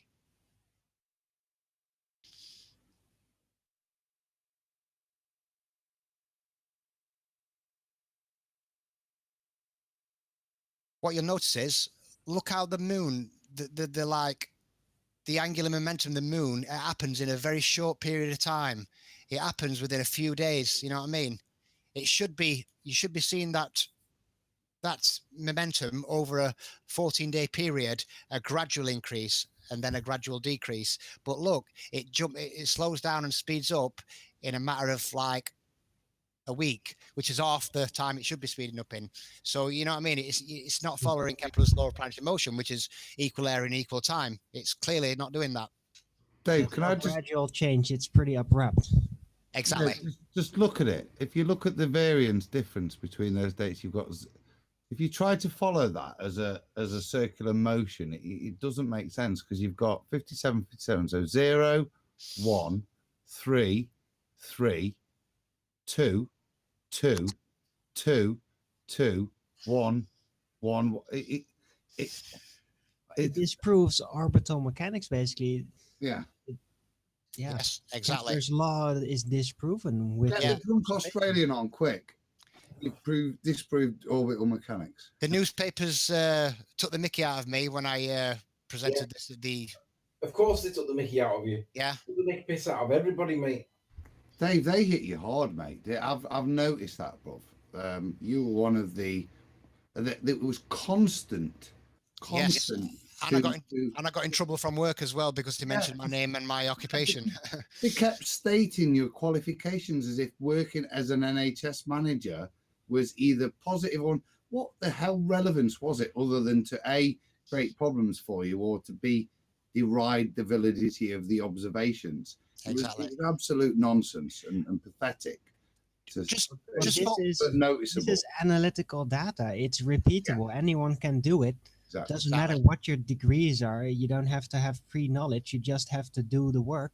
Unless the mainstream media, Arwen, and keep stating before you give this observed, repeatable data that Dave's an NHS manager who works blah blah blah blah, nothing to do with mainstream Brian Cox science. You know, unless if you keep drilling that in, and that was the point I'm making. It was obvious the derogatory nature that they gave Dave as an intro. It wasn't insulting. It's free indoctrination. Qualify him in the field he was talking, and as you say, Arwen, these are results that anybody in the proper zetetic way can go out, do, and repeat themselves. So Dave's day job's irrelevant, man. What you have got is a dedicated bloke that's given us all huge heads up. I mean, the kudos, Dave. It's the more I learn, very meticulous work. I learn.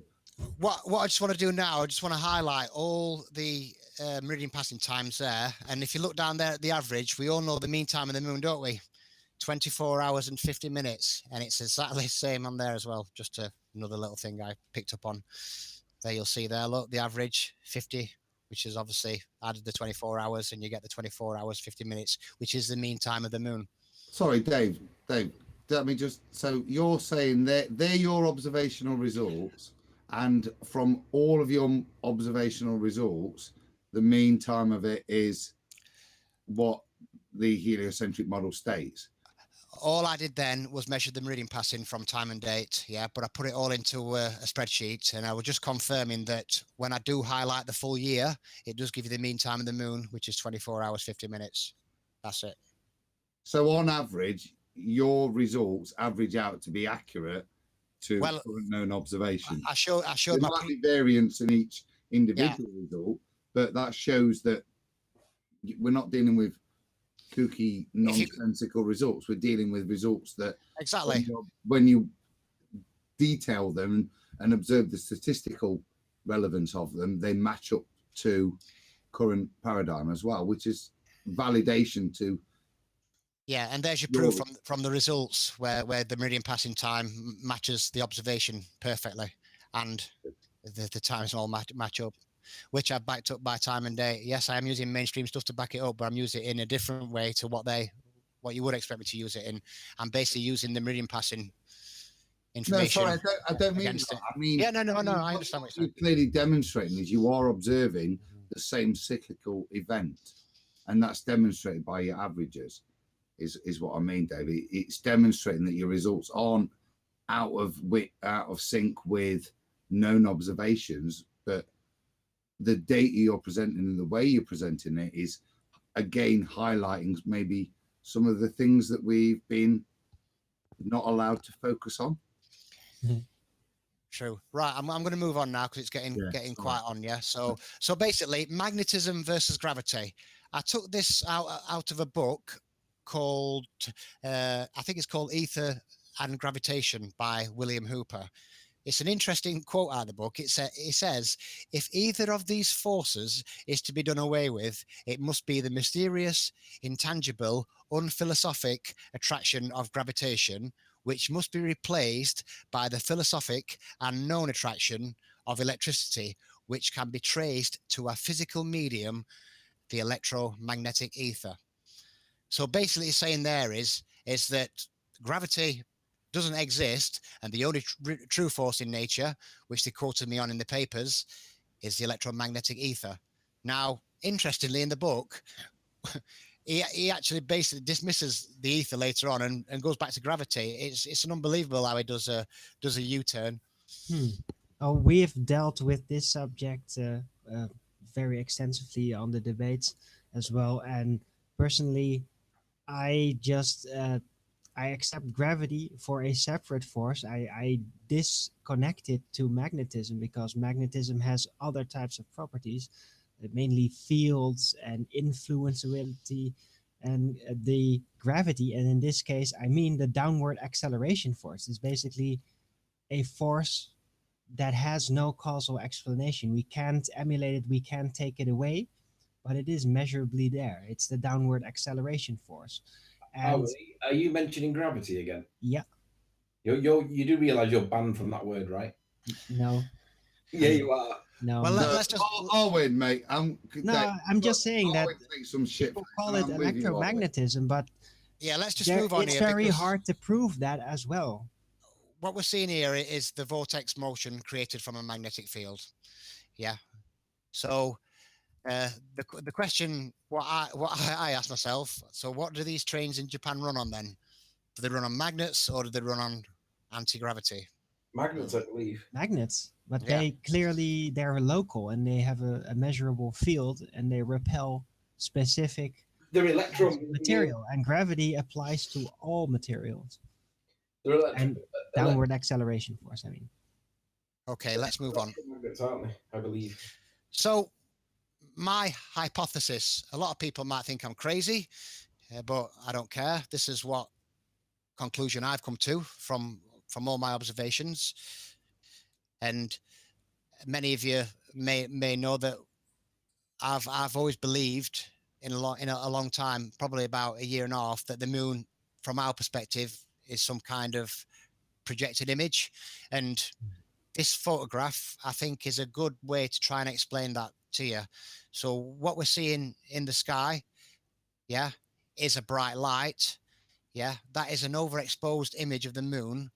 And what that does, it actually created a reflection glare on the camera lens, which created an image of the moon. Nice. Now I'm trying to now think about this on an epic scale with the atmosphere acting as that lens. Yeah.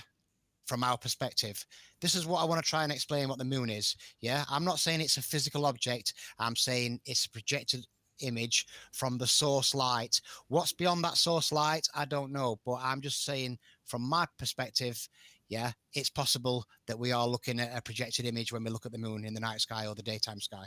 I agree. I agree with you there. Yeah.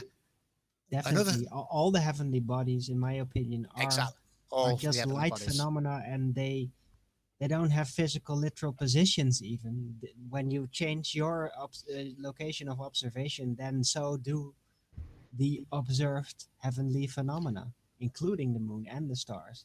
So Owen, doesn't this one? I've followed you with that, and this is kind of one of these observations.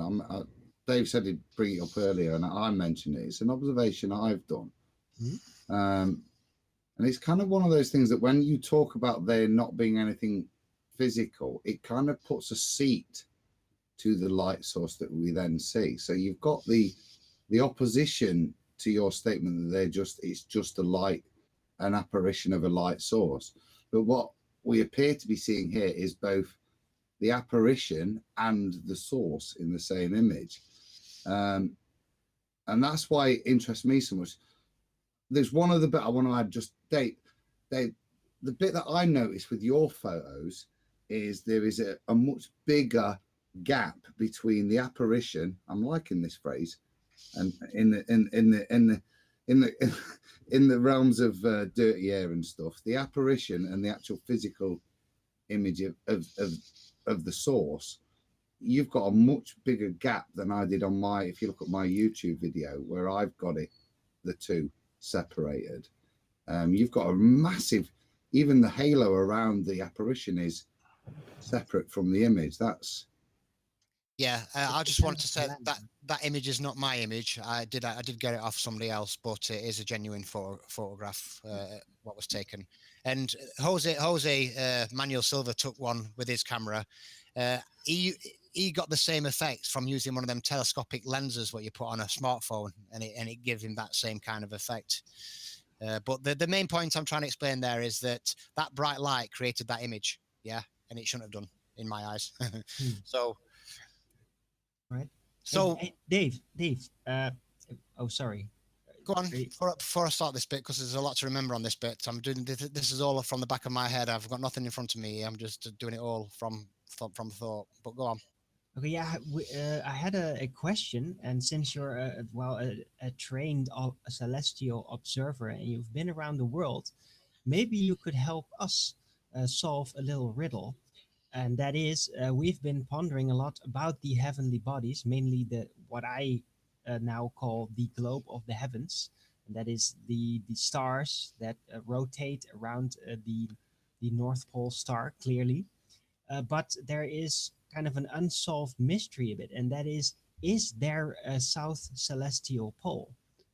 Is it really there? Because the evidence concerning this seems to be inconclusive. Some people claim that it is definitely a point, a clear, distinct point around which the stars rotate in the south, but others say, nah, you can't ever see it. You can never see that south point, and it could also be more like a cup, basically rotating. What is your opinion on this? Well, when I'm referring to the sky, like I said before, I'm talking about celestial phenomena, and we're talking about poles like on a magnet. Yes, I do believe that there's two poles. I believe there's a North Pole and there is a South Pole. Now you have to take into consideration that the North Pole Polaris is not in the center. It's half a degree off center. If you zoom in it with the camera, you will see it making little concentric circles. If you zoom in on stellarium and fast forward the days, you'll see it making concentric circles. It's not in the center. It appears to be from our positioning, and the same. You'll get the same kind of star trails from the south, which I will show in a minute. But there doesn't appear to be a central star like there is in the north. It doesn't have to be perfectly in the center, but rather the overall motions. And have you observed the literal south celestial pole with your observations? Have you? I haven't, but I've borrowed my friend Paul Kofo's observations from New Zealand, which I use in this presentation, where he faces his camera south and the stars rotate in a clockwise motion, which I'll get to in a minute. Yeah, okay, but so it's second-hand information again. Second-hand information from a very good friend of mine in New Zealand, yeah. So we know that matter exists in three forms. We've got solid, we've got liquid, and we've got gaseous. Now, there may be another form, which may be the electromagnetic ether. Now, the ether is a luminiferous substance for the propagation of light, and it's in a constant state of flux motion, and it carries all the heavenly bodies according to their varying heights and various densities. And it's made up of two great vortices, one in the north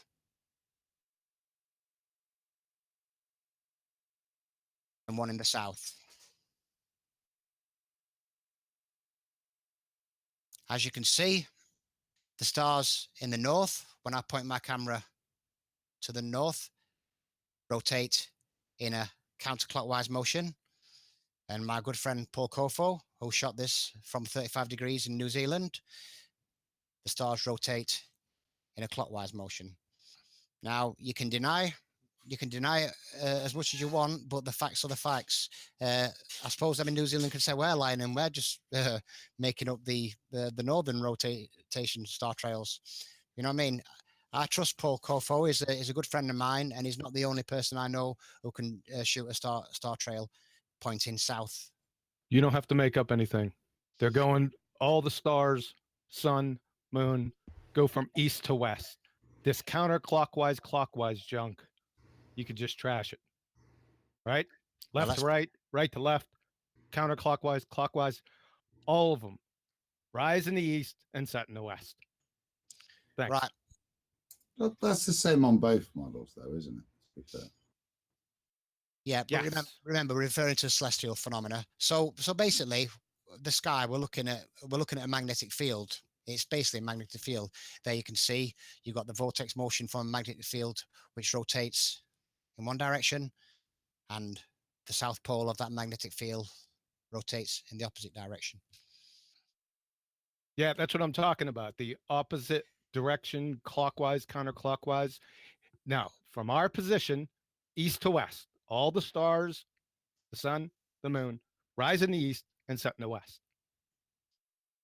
Right. So let me just carry on with the presentation. So the from my hypothesis, yeah, when the moon leaves the Tropic of Cancer and heads towards the equator, it will pick up on the ethereal currents in the southern vortex, and it'll be circling in the opposite direction in the southern circuit. That may sound crazy, but this is the conclusion I've come to. It is debatable. Like everything we talk about in regards to flat Earth, everything is debatable. But this is the conclusion I've come to. And as you can see, when the moon gets northern declination, it will cross the celestial equator and pick up on the northern currents and be circling in the opposite direction.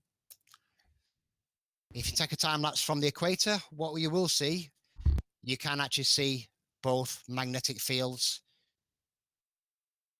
where you have a counterclockwise motion in the north and a clockwise motion in the south. This is to try and give you an analogy of what I believe is happening above us. So as the moon is circling in the northern circuit, as it expands its circle, it will pick up on the ethereal currents and be circling in the opposite direction in the southern circuit.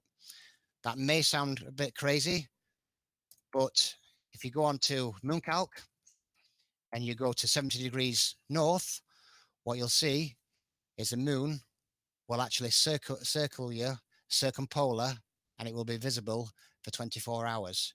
So it will spend the first 2 weeks turning one direction in the north, then the second 2 weeks it's going in the opposite direction, visible for 24 hours, circumpolar at 71 degrees south.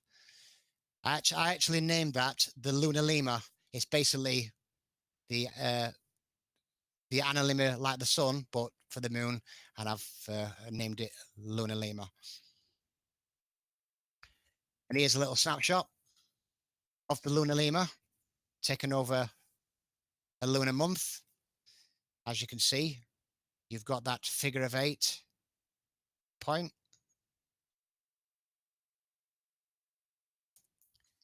And another one I added to it, which I thought was a nice image, where someone's done a similar thing and they've took a little snapshot each day over a lunar month. So one of the big questions I got asked me, that if the moon is making a figure of 8 pattern in the sky, which I believe it does, how can we see it in the north if it's on the southern circuit, or vice versa? Well, I'm sure you've heard of this little thing before, haven't you? Refraction. So when the moon does get southern declination, what will happen with the projected image of the moon? It will actually refract. So as it does get southern declination, it will actually appear to project into the north. So you imagine that straw getting further and further to the ground, that this part of the straw will actually be producing a more angle level to the horizon. And that's how I think we would possibly be able to see the moon on the circuit from the opposite observational point. Does that make sense? I don't know. It seems slightly like like still a physical location type of interpretation to me. Yeah, I'm just trying to give an analogy of it. It's quite difficult to put these things in words. Yeah, I've heard the explanation type before. It can be entertained. On the other hand, the refraction through water and glass is a lot stronger, and like a magnitude stronger than through any type of air thickness. So I do understand that. It is inconclusive, basically. It's hard to tell. Like I say, everything we do, you know what I mean? It's, you know what I mean? We have to, this is why we're doing this, you know what I mean? I'm just hoping that I can find one piece of the puzzle and basically contribute to where we live, basically. Absolutely. I just to emphasize, I greatly respect your efforts and your work, but this is the Flat Earth debate, so Cool. We will. That there was just a daytime contention, I will address it. That is all. Okay, that was a daytime shot of the moon, just to show that the moon does actually emit its own light. I don't believe that the moon is reflecting the sunlight, even though it is relatively pointing at it the majority of the time. So what is the moon? I mean, sometimes it looks like a rock. Sometimes it looks like it's translucent. Yeah, it's a sphere. It's a disc. It emits. It reflects. It does all these things, but still, we don't know exactly what it is. Although the word month is derived from the word moon, and the word lunar is the word lunatic is derived from the word lunar, we still haven't got a clue what the moon what it actually is there for. And I think we could probably observe it for 1,000 years and still never know what the moon is. But one thing I definitely know it's not, and that is that. It is ridiculous when you look at that now from the perspective that we're all at. It's just ridiculous. Yeah, I have to accept. Oh my god! I get that effect. I get that effect on my phone when I click one of the settings, and it does a better job than that. I'm sorry. It's stupid. It looks like a clay tablet, basically moving over a picture of the Earth. Do you know what? Everybody ridicules flat earthers, right? But I'd rather be a ridiculous flat earther than have to accept that nonsense as truth. It's ridiculous. Can I say it wouldn't be a picture of the Earth? It would be an image of the Earth. A composite, but even better. Composite image, yeah. So this is just a 1,000-piece jigsaw puzzle of the lunar rover, and it's just to basically said that maybe one day I might be able to contribute one piece to that puzzle, and like I say, help to understand exactly who we are and where we are, and that's what I tend to do for the foreseeable future. And if I can awaken some people on the way, and that's what I want to do. That's it. Dave, you haven't reached any 100% conclusive conclusions yet. You're still investigating. Well, Absolutely awesome. this is an ongoing investigation for probably for the rest of our lives, isn't it? You know what I mean?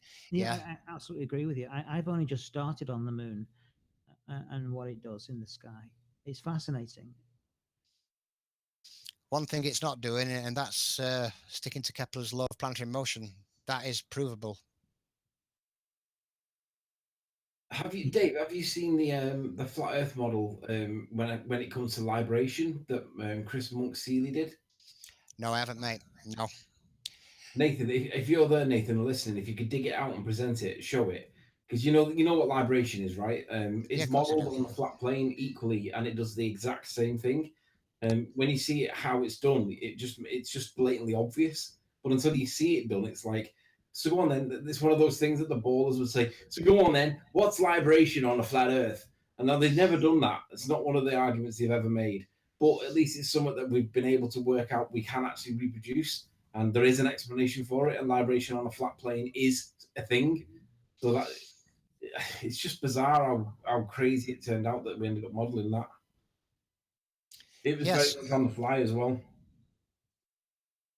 I'm going to have to go now, guys, because it's really late, and I'd love to stay and talk a little bit longer, but I've got to be up for work tomorrow morning. Plus, I'm on my own data.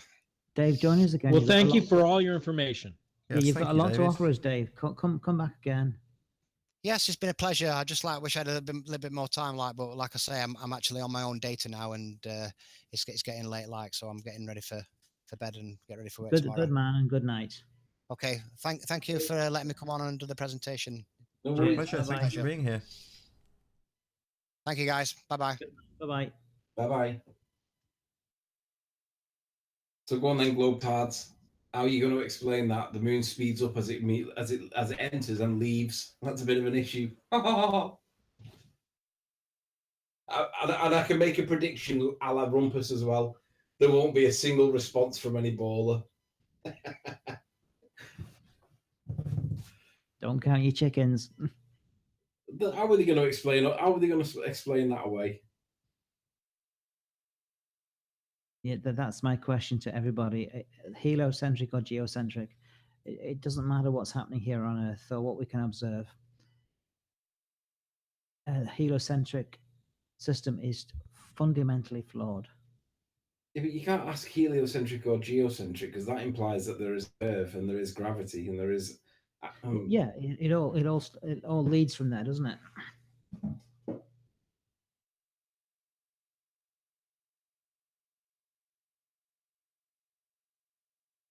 Has Nathan died? Yeah, I'm here. Can you not hear me? Yeah, but you broke. Can now. We only heard like the odd word. Yeah, I was listening. So what do you think of that? The moon speeds up on the approach to and the leaving of perigee, right? That's a bit of an issue. Cool. Very cool. I like globe busting demonstrations when we're in globe busters time slot. There you go. This is libration on a flat plane. Oh, I hope Dave's getting to see this. Stick it on again. It plays it at the beginning.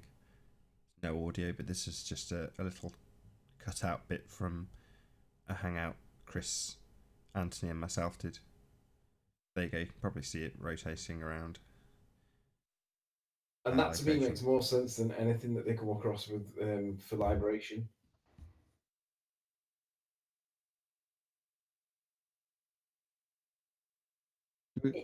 I'll probably get disagreed with by Nathan here, but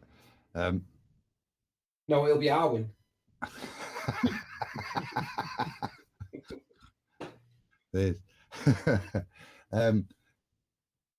For me, Anthony, all this stuff, it's not about model swapping.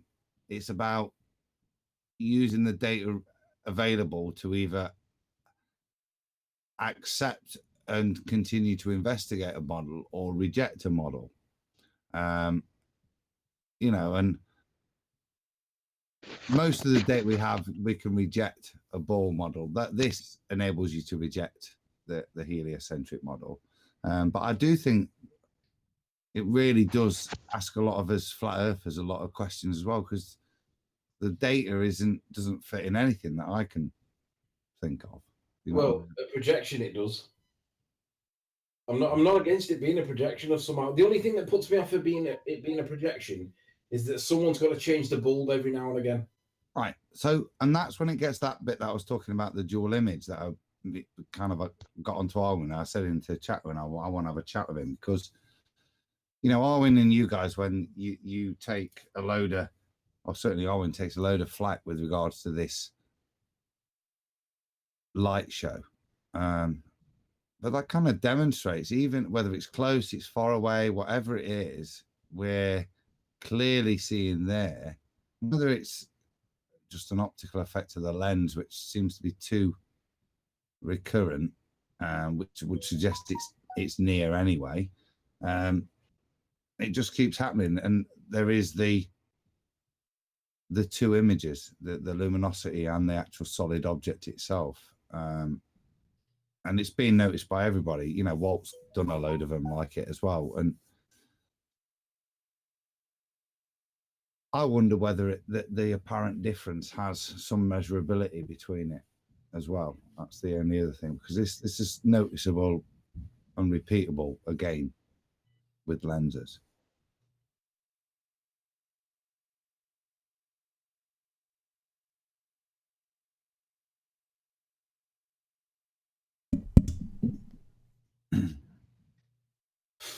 I didn't quite follow what you were saying there, Iron Realm Media.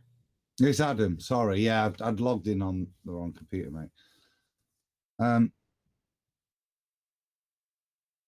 There is, as we were saying, in terms of when we think about the just hang on. Sorry, Adam, one sec. That image that's on screen right now, Mark, is an example where the sun, or I don't know if the moon does it. I've never noticed the moon setting, but the sun does change its shape whilst it's setting. Sorry, Adam. Carry on, sir. No. I mean, it's not so much that. It's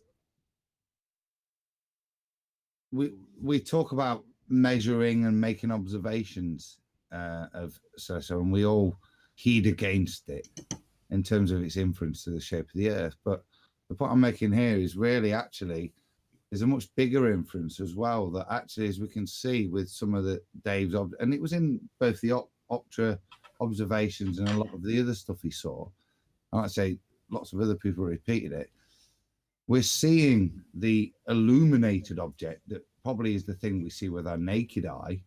But when we zoom in with decent lenses, we can see the illumination occurring in the atmosphere, but it's separate to the object which is supposedly causing said illumination, as with Dave's pictures. And like I said, it's not the first I've made those observations, posted it on my 4 channels I've put on my YouTube thing, you know what I mean? It's one of.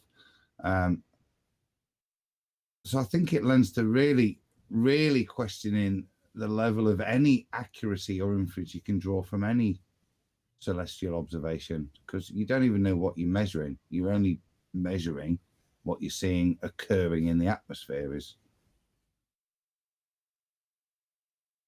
And that lends to the sun as well, as Anthony's saying, now you get the different shapes, because it is literally an image occurring in an atmosphere. and that atmosphere requires a certain density before it becomes opaque enough to form the image, is what my... I may be asking a question that's dated by a day or two, but have we all seen Karen B's latest video about the sunspots on the sun? Yep. I haven't. Wanted to see that, mate. Got debated on the show earlier. Oh, you right? Okay, so I've missed the last couple of shows, but I mean, she shows that the sunspots are not moving around anything like what they tell us. The sunspots are not doing what they tell us. So whatever the sunspots are doing, who cares? We don't know. But what they're not doing is, again, it's like the curve that is not there. It's like the axial rotation that's not there. We don't know what to explain or how to explain this stuff. We just know that it's not consistent with what we're being told. Check it out, Karen B's latest video. It's really, really good. Talking of inconsistencies, I don't know if John's still around. At the beginning of the show, he was saying that you've got a whole list of global inconsistencies. I don't know if you can you hear us, John? Are you around? Yeah, I'm still here. Good You man. got those to What have you got hand? to show us? Oh, we could talk about, Anthony just brought up the sun and those sunspots. I did check out that video, but we don't really even have to go there. I mean, the standard model of the sun currently in physics is a second law of thermodynamics violation. just on its face. So it destroys it right there. I mean, going into sunspots and all that other stuff where you're just beating a dead horse. Right? Can you dumb that down? What do you mean? It's a second. Yeah, I'll tell you what, let me go ahead and present and I'll show you what I mean. I thought you were going to pick Dave up when he said about his results and he called it his hypothesis. And I thought, I hope John's asleep here. I almost Skyped him saying, calm down, it's okay. Yeah. Say that again, Nathan. I didn't hear you. I said I almost Skyped you and said, no, it's okay. You can correct him after. No, too funny. All right, just tell me when you can see this. Yeah, you're up. All right, like I said, the standard model of the sun states the sun is more or less a nuclear reactor, right? Yeah. So here we go. Here's the sun. Can you guys see this? It has the photosphere or the inner core. The photosphere is the surface of the sun, chromosphere, and then the corona, correct? Yeah, go on. And yeah. I don't Are know you if asking you us see to the say that that's correct? Well, we accept that is the model they present us. Yeah, I'm joking. Yeah, that's what they tell us, right? Yeah. Now, I don't know if you could see this temperature. It's even blurry for me on here. You probably can't see this, but the scale here is from the photosphere. It has in millions degrees Kelvin here on the y-axis, and then the distance from the sun on the x-axis. Can you guys see this okay? Sounds like another story to me, this, John. Yeah, I'm going to pummel it here in a second. Well, it's already pummeled if you could just look at this right here. Yeah, we can see it. Go ahead, son. Yeah. So on the photosphere right here. Doesn't it go up and down? Yeah, I'm getting a bad echo. Yeah, who's causing echo? Just mute if you're not chatting, please. Yeah, on the photosphere, it said that the temperature is 5,800 Kelvin.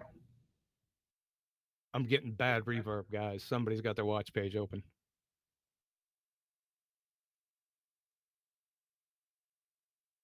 Okay.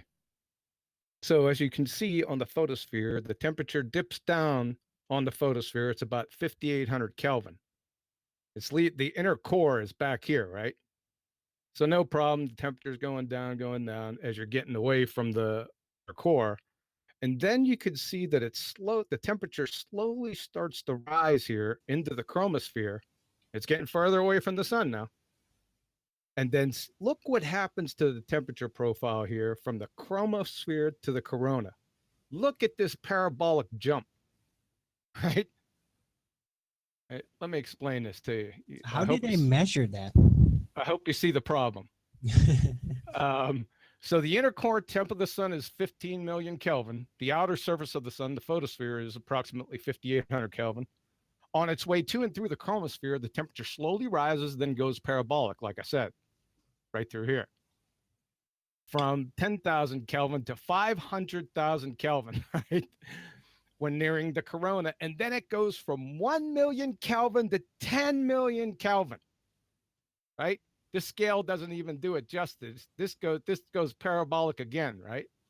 You see the problem? You see, the fairy tale pseudoscience priests collectively missed the lectures on the second law of thermodynamics. Heat really does flow up parabolic hills. This is tantamount to standing near a wood stove, then moving back 500 meters because it's too hot, and then you spontaneously combust. That's how ridiculous this is. Right? 10 million Kelvin, wouldn't that just even disintegrate plasma, basically? Listen, I'm just going by their story, man. This is a joke. Like I said, and you don't really have to go into anything else. Like the sunspots, that stuff's very interesting. I enjoyed watching it. I enjoy watching all the debunkings, but you're beating a dead horse. All you need is this right here. This does it right here. So, second law of thermodynamics violation. Any questions? Nope. That sounds pretty concise to me. Yeah, we could go to the solar winds. They're the same type of deal. Not a big deal. It's the same story. It all seems to me like a bunch of basically sun model theoretics, because how did they even get to that temperature? Like, you have how to can talk- you even start to analyze any of it? Like on the layers, you have to talk to the Sohu guys. Robert, Robert, I've got a question. If you've got a second, if you just scroll up to the graph. Sure. Okay. Which one? This one? Yeah, perfect. And so when we talk about like the ISS, and because these guys were talking about it with Rob Durham and that in terms of vacuums and temperature. So first of all, we have to consider what the temperature is in terms of its consideration of how we're going to measure it, because we're measuring degrees of vacuum off of this ball, or relative densities, I would suppose. Oh, we'd have to stop at the vacuum, but that's another step. You know that right? Yeah, we got into that on Friday. It was a great stuff with Rob and some of his actual temperature vacuum, which means why did I waste money on double glazing? I don't know. But as we look at that, you've got that huge incline there, and I just wonder if you could just kind of show where the huge tenfold increases in temperature in terms of the image above, into the actual physicality of what we're proposing. Oh, right up here. Oh. Yeah, exactly here. So on the cartoon, we're moving from the inner core, but this graph right here is mainly going from the surface. The photosphere is right here on the Y and on the X. Sorry, what I'm meaning is that the main transition is we get into the corona. So the main excremental increase in temperature difference throughout that big blobby ball thing there is when we get to the point where within a vacuum system, we're told that temperature is relevant to density of an object. Yeah, suddenly all the heat is occurring in this coronal area where we're basically losing any solid matter, and it's divulging. And I wonder why, if you knew if there was an explanation as to why they proclaim that's when it becomes hotter, when under their ISS rules of heat, once you stretch that heated up matter out, it becomes less ability to transpose that heat. So how you could get the much higher figures there. I know it's nonsense. I'm just humoring them. Yeah, I don't know how to explain the nonsense. Maybe I could give a very speculative explanation based on gravitational pull. Indeed.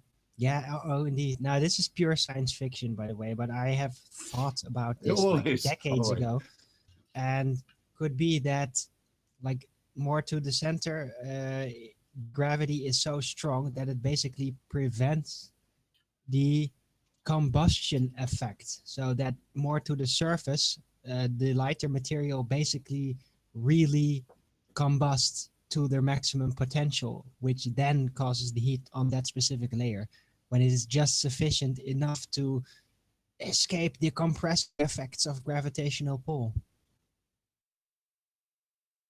Is that a good science fiction explanation? You're saying gravity pull the heat in? No, the massive gravity from the sun, which is a huge object according to science, the gravity is so strong that it could prevent the combustion effect. Basically, so the massive pressure prevents it from combusting properly.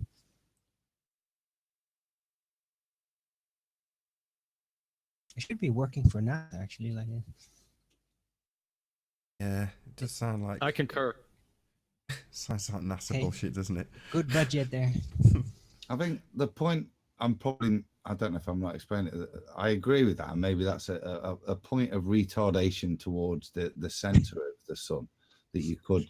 It is a ridiculous concept, but what I'm saying is, if you've got a thermodynamic reaction contained occurring within a material that is of a said density, and then you take that same thermodynamic reaction occurring and apply it within a much less dense environment, what that graph is suggesting is that the less dense environment generates a much higher heat, even though you've got less thermodynamic reactions occurring at any specific moment. That's what I'm looking at in that graph. well, compare it to hot coals, like a pile of hot coals. No, forget that, John. Sorry, Owen. Just is that my comparison correct from your understanding, John? Before we go off on another. Yeah, I would suppose so. But I mean, we're just going off of what they tell us. I know it's bollocks, isn't it? Yeah. So it's hard to explain this with bollocks because it's just bollocks. I have a difficult time. As soon as you bring in this vacuum, all bets are off the table. I mean, I'm chasing invisible three-toed gnomes and trying to explain heat through invisible three-toed gnomes. So yeah, it's very difficult to explain it. Now, listen, they recognize this, but they just whistle past the graveyard, right? Even when I was on Robert Pisano's channel, when he called up that Sohu guy, they studied the sun directly. This guy brought up the paradox, and Robert didn't jump on him. He let him go because he wanted to get to other points, but I nearly fell off my chair. But these guys know this problem, right? But they just whistle past the graveyard and continue on with the fairy tale. That's what they do. I think that's the point I'm making. That's the fairy tale that I've just, as I looked at what you presented to me, fresh, that's what I saw. It didn't make any logical scientific sense. And that, what the ramble you heard from me was trying to correlate that graph with that picture above. And as I said, with regards to my understanding of how we're told heat transfers in a vacuum. And that's a vacuum enclosed system. Yeah, no, how would he? It is trying to like explain bullshit when you know that it's bullshit. But I was literally trying to explain my understanding of the bullshit. If you makes sense, not excuse the bullshit. Well, technically, with the whole gravity system, the gravitational pull system, either the sun would be more like a pool of liquid fire, or it would be constantly venting off giant amounts of plasma gas in all directions. So that would be the logical system with a very heavy gravity setup and the giant amounts of heat supposed to be generating. So, What type of gravity is that? Oh, never mind. No, don't worry about that. Yeah, you know which one I mean. The ball one. All right, we good on this one? Any other questions, comments? Oh, sorry, dude. I'm sorry for sending you sideways. It was just No, that's okay. No, but it's a stone cold second law thermodynamics violation. You just put a hard stop right there, and then you move on to the next fairy tale. No sense in, beating this dead horse to death, right? It's over right there. Love it. All right, let's see what else we got here. I compiled this right before we come on because these points have been coming up. Let me see where we want to go. Oh, Soundly. Do we want to do that? Yeah, let's do this. I mean, okay. So the Lake Pontchartrain power lines. Number one, before we start here, has anyone on this panel lived in Louisiana? Nope. Anyone? No, but Ramsey describes it as a swamp bowl. Yeah, it's a giant swamp. Louisiana is a swamp. I think we could hot and moist. We could be kinder about my Iron Realm Media's friend Walter's native environment. He's not too far from there, so he's near Baton Rouge, so not far away. Yeah, that's still right in the Still lane. sway. Well-known, very hot and moist both. That's right in the lane. Okay, so I lived in Louisiana for 2 years in the military. Let me tell you something. You could walk outside with a knife, and you could go ahead and cut yourself a cubic meter of atmosphere and bring it in your house. Just want to let you know, okay? That's number one. Okay, so let's take a look at this. I did this a long time ago when this nonsense came out. Okay, the total distance of these power lines from that one photo he had over Lake Pontchartrain was 15.9 miles, right? I even back-checked it myself. Per Soundly, his viewer height was between 35 and 50 feet. So let's say 45 or 40 feet. Now, the distance between each pylon is approximately 0.18 miles. And I counted, it was hard to count, but I got up to about 88 pylons in his shot. So, I'm sorry, I counted approximately 40 pylons. 88 was the total with that distance. So I counted 40 pylons in that the P900 shot. That's roughly 7 miles. And that's with significant curvature, right? So let's take a look at this. The Louisiana length, north to south, is 379 miles. Orleans Parish, they call counties down there parishes. Orleans Parish is 350 square miles, right? If these pics and video are true, then we must live on planet Orleans Parish. Now, come on, people. I mean, you need to look beyond, the narrative. Go ahead and look at these pictures. Look at what they're taking as observations. Don't get into the weeds. Step back a little bit. Look at the big picture, right? My word. It's like that Felix Baumgartner Planet New Mexico pic. So furthermore, according to the spinning ball narrative, every point along a tangent from your feet falls away from you in every direction at 8 inches per mile squared. So the horizon at 7 miles from 90 degrees through 0 to 270 degrees is 21.5 miles. So what they're saying is they see significant curvature on the Z-axis, which is at 7 miles, but along the X-axis, which is 21.5 miles, it's flat, no curvature, right? Are they on shrooms? Yeah. So to remain coherent, yeah, thank you. So to remain coherent, No, they're on peyote. Yeah, exactly. There's a lot of shrooms there. To remain coherent with Soundly's Z-axis, the X-axis should look like. Let me pull this up. Well, we're on that, John. Nathan, I think I heard you commenting. It's you drove Louisiana tube Earth. Are you guys seeing this? Yeah, exactly. There should be. I had this exact conversation earlier today with Dawn, and trying to explain to him that if you're looking along this line and you're seeing curvature, if you look along the other axis, you should see curvature. If it's a ball, it's a ball. If it's curved, it's curved. And in this instance, from every single direction, from your feet. Therefore, if you're looking out exactly as this is depicted now, I like it, John, very good, you should see that curve from left to right. You never do. It's never there. It's ridiculous. Not that this is the kind of curve you should see. I think this is the point you're making, that's the level of curve based on his pylons and the curve that they're taking, right? No, but that's a good red line, that is, because that's the best accentuator of the point that if we lived on Soundly's world, we would be on a basketball.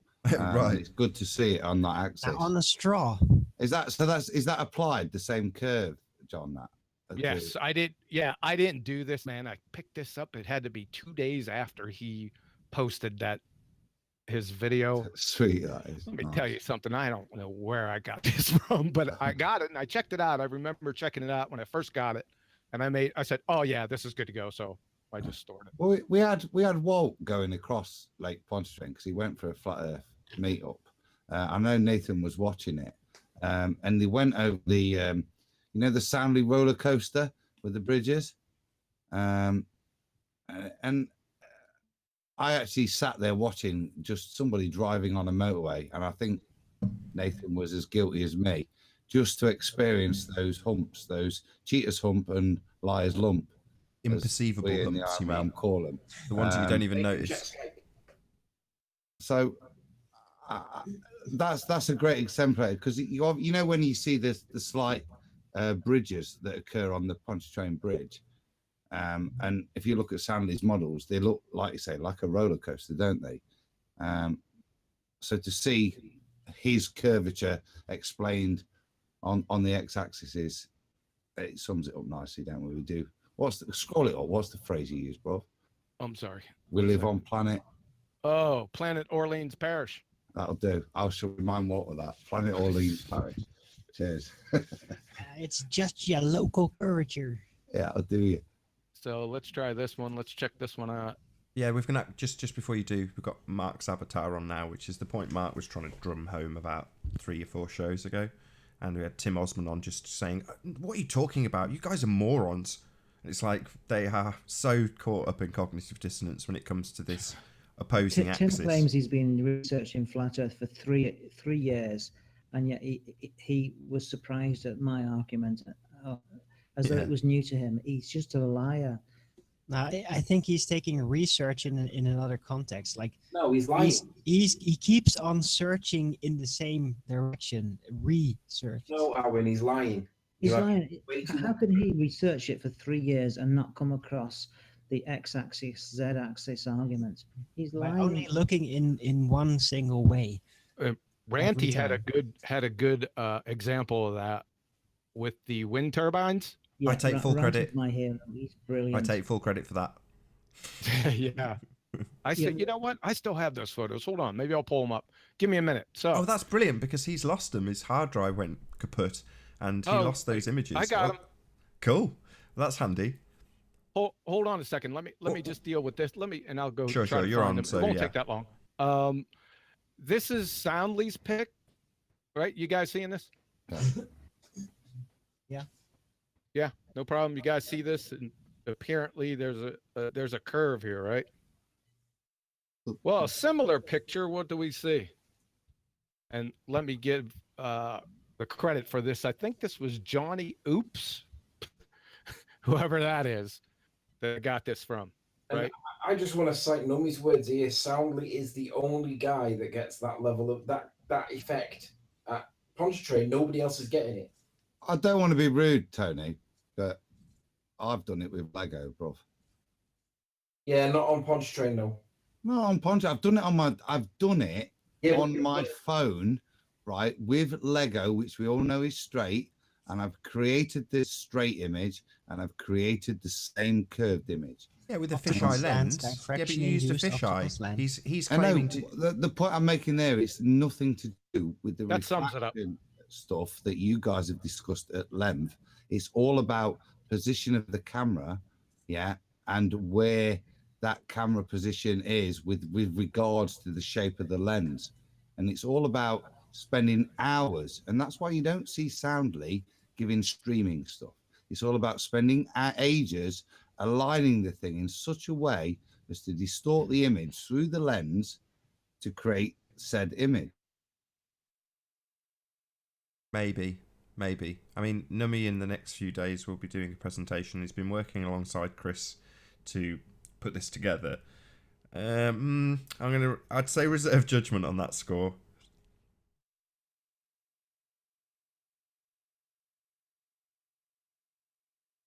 And with that, I'm going to say a huge, massive, enormous thank you to all of the live audience for tuning in and hopefully sharing this debate.